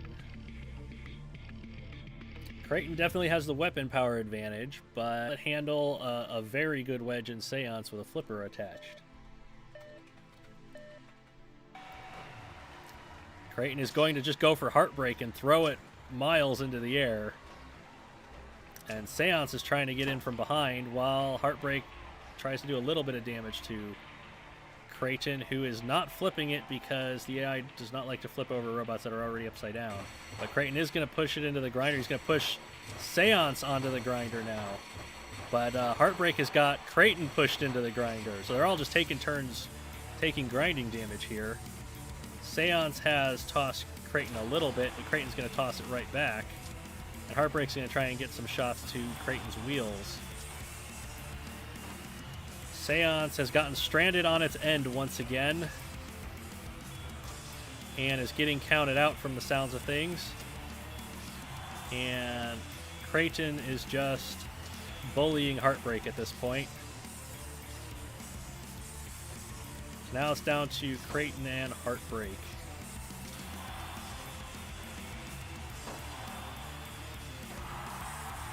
And I gotta say, I don't think Heartbreak's gonna do so well here, especially when he gets tossed into the grinder like that. Oh, there goes one of the wheels.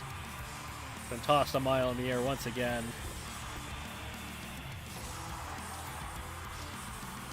Control board hits. And that is not a KO. That is actually still going. Creighton's trying to get it over the wall is what it's trying to do. But that's the KO on Heartbreak.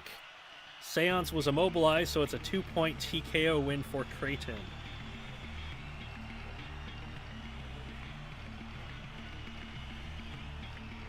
Need my calculator once again. 96 seconds of AQ burnout.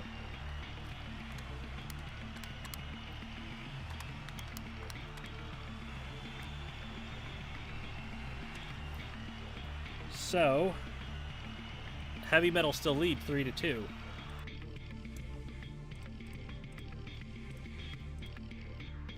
and we head to the heavyweights.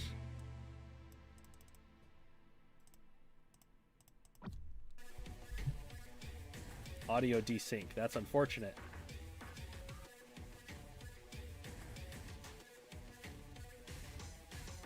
Well, we've got the rest. We've got a match and a half to go. We'll hurry up and get the stream out of the way. So, Vacuity, the armored pontoons and the battle axe down the center, and psychogenic harmfulness with the double vertical spinners. What are your predictions?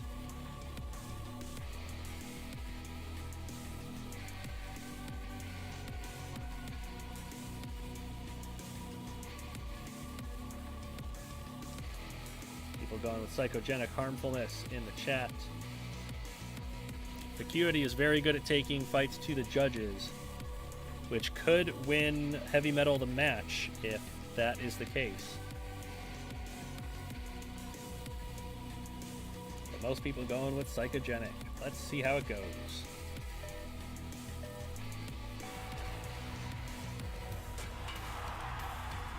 Well, psychogenic's landing some blows. Two directly to Vacuity's landing blows directly to Psychogenic's chassis. Caved it in, but lost the axe eventually anyway. Psychogenic's backed into the grinder. Vacuity with the defensive features just kind of keeping Psychogenic at bay.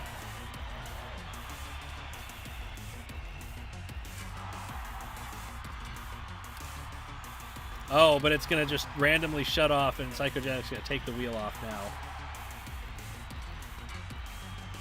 So Psychogenic getting to Vacuity's side and doing damage to those defensive features on the side.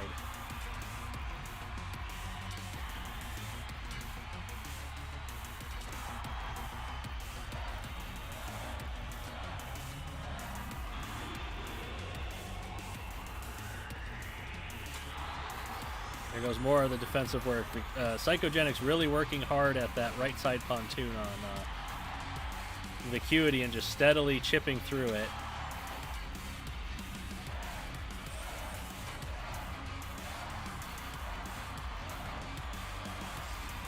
Now smoke out of Vacuity. I'll be really impressed if Vacuity can take this to a judge's decision still. Spikes breaking off of both robots, I think. Vacuity forced to break a TKO count, which it has done. Psychogenic going back in on that right side pontoon of Vacuity. Oh no, it's going for the wheel again. Vacuity trying to keep those defensive spikes in play.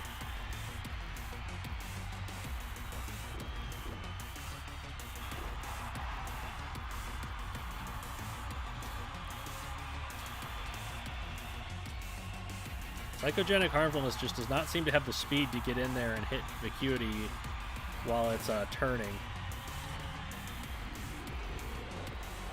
It has got it pinned to the wall.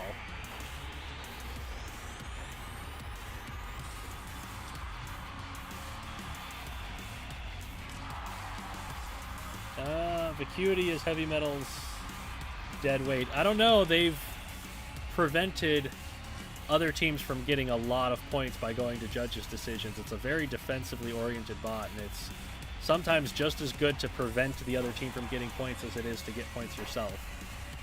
In fact, there's 10 seconds left here. Vacuity might be able to force another judge's decision. In fact, that's exactly what's going to happen here. That's another judge's decision. So the meta bot builders can only get 1 point maximum from that fight.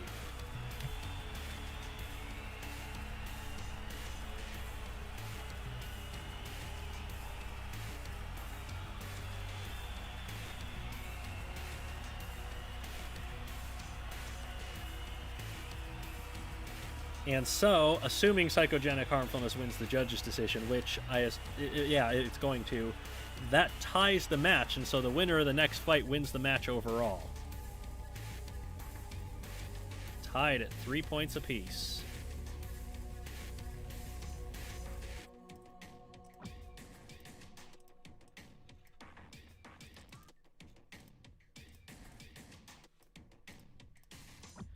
So, Heavy Metal has Aqua Dementia, the side-hinged flipper. Meta has Spearmint, the spiked scoop rammer. Predictions for Aqua Dementia and Spearmint.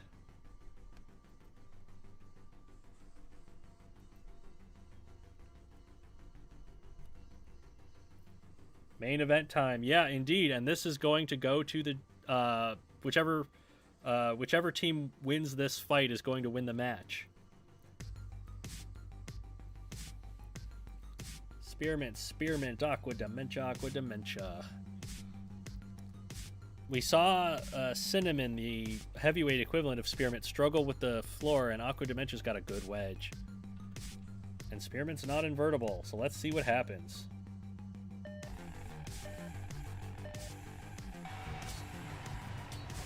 Oh, Spearmint's the one that gets under Aqua Dementia, and it pushes it straight into the grinder, but Aqua Dementia's going to get under and flip it up against the wall. And crucially, Aqua Dementia is not risking putting Spearmint back in the fight. It's just going to sit here and wait for the TKO count and take the 2 points to win the match. Oh no, it actually broke the TKO count when it backed up. So now it's going to try and throw Spearmint out. I think that was physics that got angry there. But Aqua Dementia is absolutely ripping Spearmint apart here. The Spearmint cannot drive inverted.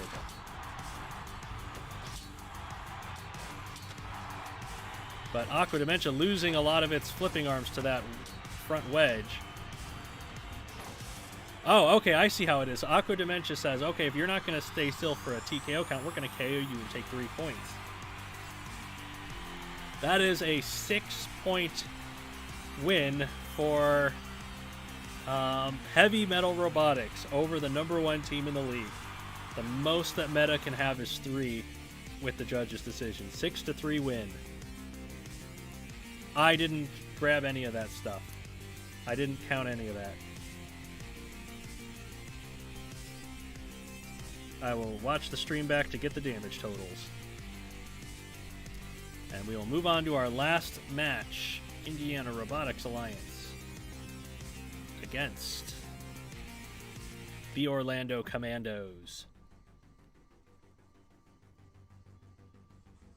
Not many glitches tonight. Shoosh, Tamabras. Shoosh. Don't jinx it. Indiana Robotics Alliance has X-Factor, the low-slung horizontal spinner, and the Orlando Commandos have Airtime, the piston flipper, in the lightweights. Predictions, please.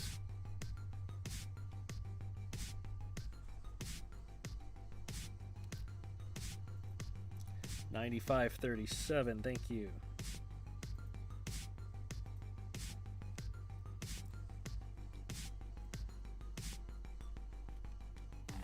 Everyone going for X-Factor in this one. I kind of agree. X-Factor is invertible, so even if Airtime flips it, I don't know if that's going to hurt it much. Well, Airtime tried to get a flip, but it just got eaten up by that weapon. And this is X-Factor's strength, is knocking itself to the side so it can get its weapon back up to speed and then turning it back into its opponent's side. And it has already carved up Airtime, and that is a 20-second KO.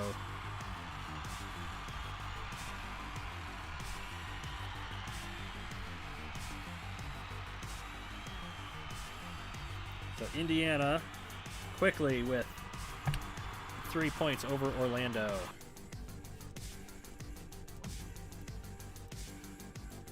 Middleweight time. The Iron Curtain for Indiana Robotics Alliance. A huge wall of defensive plates with a piston spike that comes out through the middle.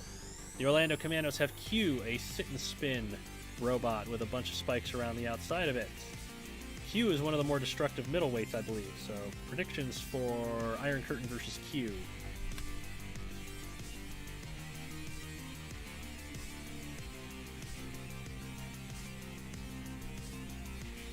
How did Airtime get 191 points? Injuring X-Factor's weapon with its face.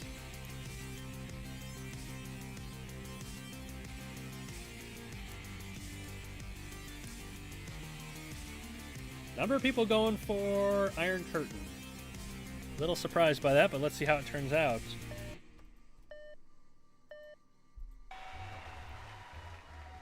Iron Curtain not exactly fast. Q also not exactly fast. Q has not suffered as much from the sit and spin AI as some of the others. So there goes the piston off of the Iron Curtain. And now it is defense versus passive offense. Nope. It's physics that wins. Like I said, when motors and pistons come off, that's when the physics bombs happen. So Iron Curtain with a quick stab, and Q trying to get up to speed.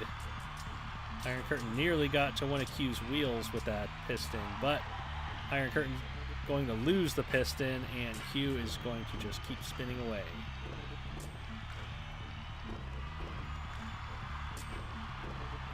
Ooh.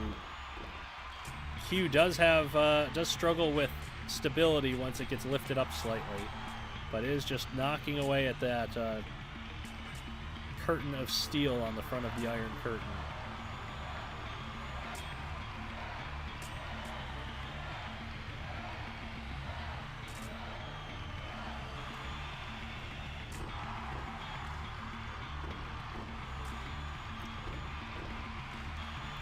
Damage being done, and Iron Curtain backing off enough to allow Q to stop and move so it doesn't get counted out. Q getting a little unstable briefly. Oh, spikes are coming off of Q now, so Q's starting to lose weapon power. Maybe the defensive strategy is working out here. Physics happened there. They recovered, and we're going to let it continue. So now Q down to just two, or no, Iron Curtain down to just 2 armor plates. Q has lost a lot of its spikes now. Lost some to the grinder there. Halfway through the fight, Q trying to get away for some reason.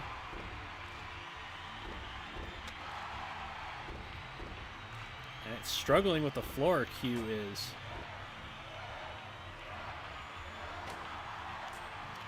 Also struggling with that physics bomb in the center of the floor. Oh, there goes the last armor plate, and now Iron Curtain is stuck on its front end. So, because Iron Curtain cannot self-right from this position, even if the game decides that Q is counted out, Q will win the fight because Iron Curtain cannot rescue itself. So this is a TKO win for Q.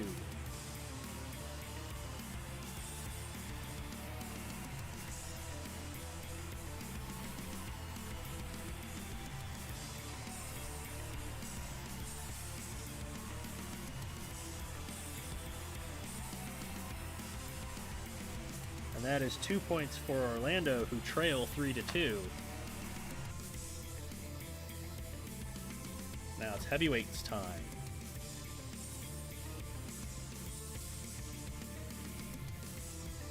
Second Amendment for the Indiana Robotics Alliance, a 4-wheel drive rammer with a bunch of spikes and defensive features.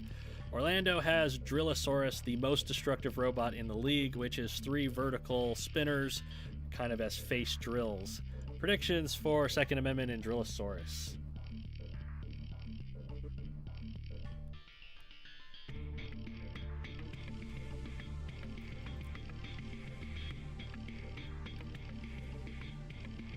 People predicting Drillosaurus. What a surprise.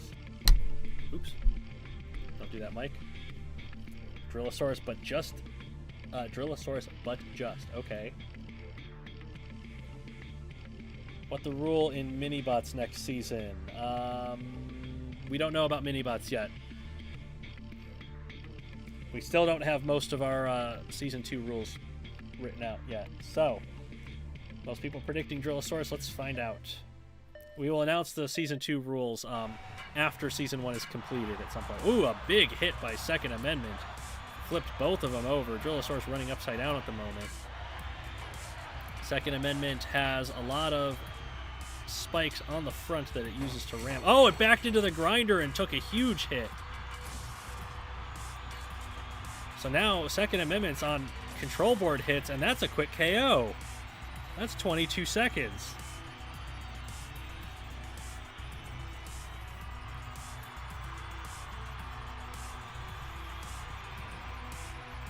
That was just bad driving in the grinders that got it. And Orlando takes the lead 5-3.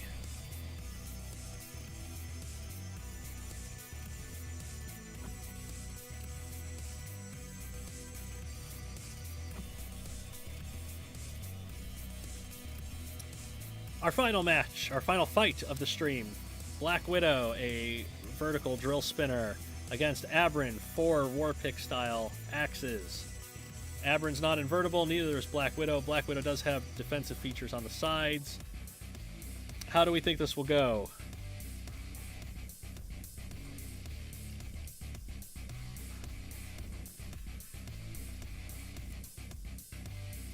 They're from Indiana, no shit, it's bad driving. Agree. Opinion, Indiana is overrated. No matter how highly people rate Indiana, it's still overrated, I agree. Most people going with Abrin for this one. We'll see if they are correct. Abrin does not really have a lot of defense up front. Black Widow has defensive features up top to protect against axes. And Abrin is going to knock them out of the way immediately and end up on top of Black Widow. It's going to push Abrin back against the wall. So Black Widow in control at the moment and going to push Abrin around and risk flipping it over, which would probably result in a TKO. And it's grinding away at that base plate in the whole time.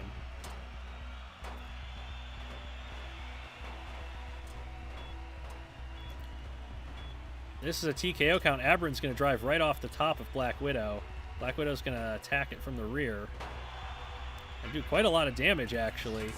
Abrin going to attack the disc. And just drive right over the top of it again. So the wedges on the front of Abrin not helping much with the spinning weapon of Black Widow. Black Widow's going to back into the grinder, and Abrin's going to attack again, break the rest of the top armor off of Black Widow, and end up on top once again. And Black Widow's going to flip Abrin over.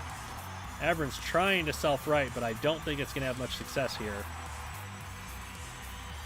One of the axes has come off. Black Widow's taking it off with the drill.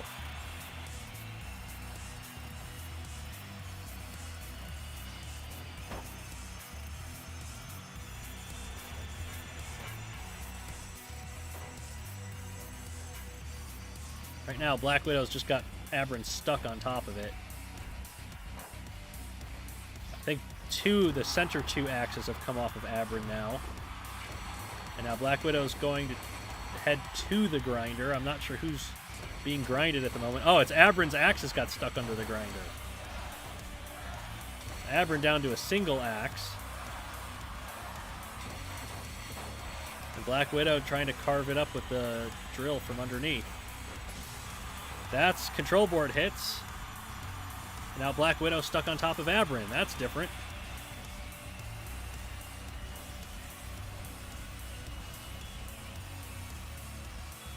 TKO count coming with 35 seconds to go.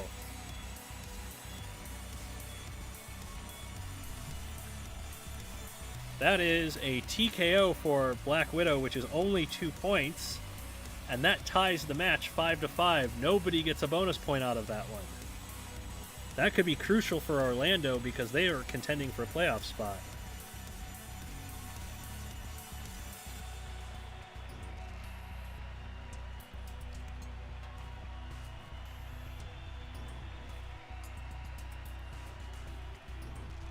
Alrighty then. We have managed to make it to the end of the stream. Had some technical difficulties during that. But here we are. We've made it. We got all of our fights out of the way. All of our matches completed. Not many judges' decisions. There's, what, 3 or 4 judges' decisions tops. That we still need to wait for the results. We're going to get with the judges during the week to get that, and we will post the results in the Discord server and on Twitter. So, If you want to keep up with the league, you can follow us on Twitter at Robot Rampage. We'll post results, we'll post standings, we'll post a poll very soon, probably in the next couple of days, asking what you think the fight of the week was, because that's what's going to end up in the highlights video. You can also discuss the Robot Rampage League in our Discord server. The link to join is in the description. We have a channel for discussing the league and a channel for showing off the robots you're building for Season 2. So definitely encourage both of that. I want to thank everybody who sent super chats once again. I very much appreciate it. This is helping me keep my bills paid and keep the lights on. And I might have to pay to upgrade my internet if it keeps burping like it has. Thank you everybody for being part of the stream once again. And this is a pretty quick stream, actually, even with the technical difficulties. So I will see you guys next week for week 13. We're getting very close to the end of the season. I think it's 17 weeks for the regular season, so we're getting pretty close. It's getting close to crunch time for playoff spots. So I will sign out, and I will leave you guys with your schedule for next week.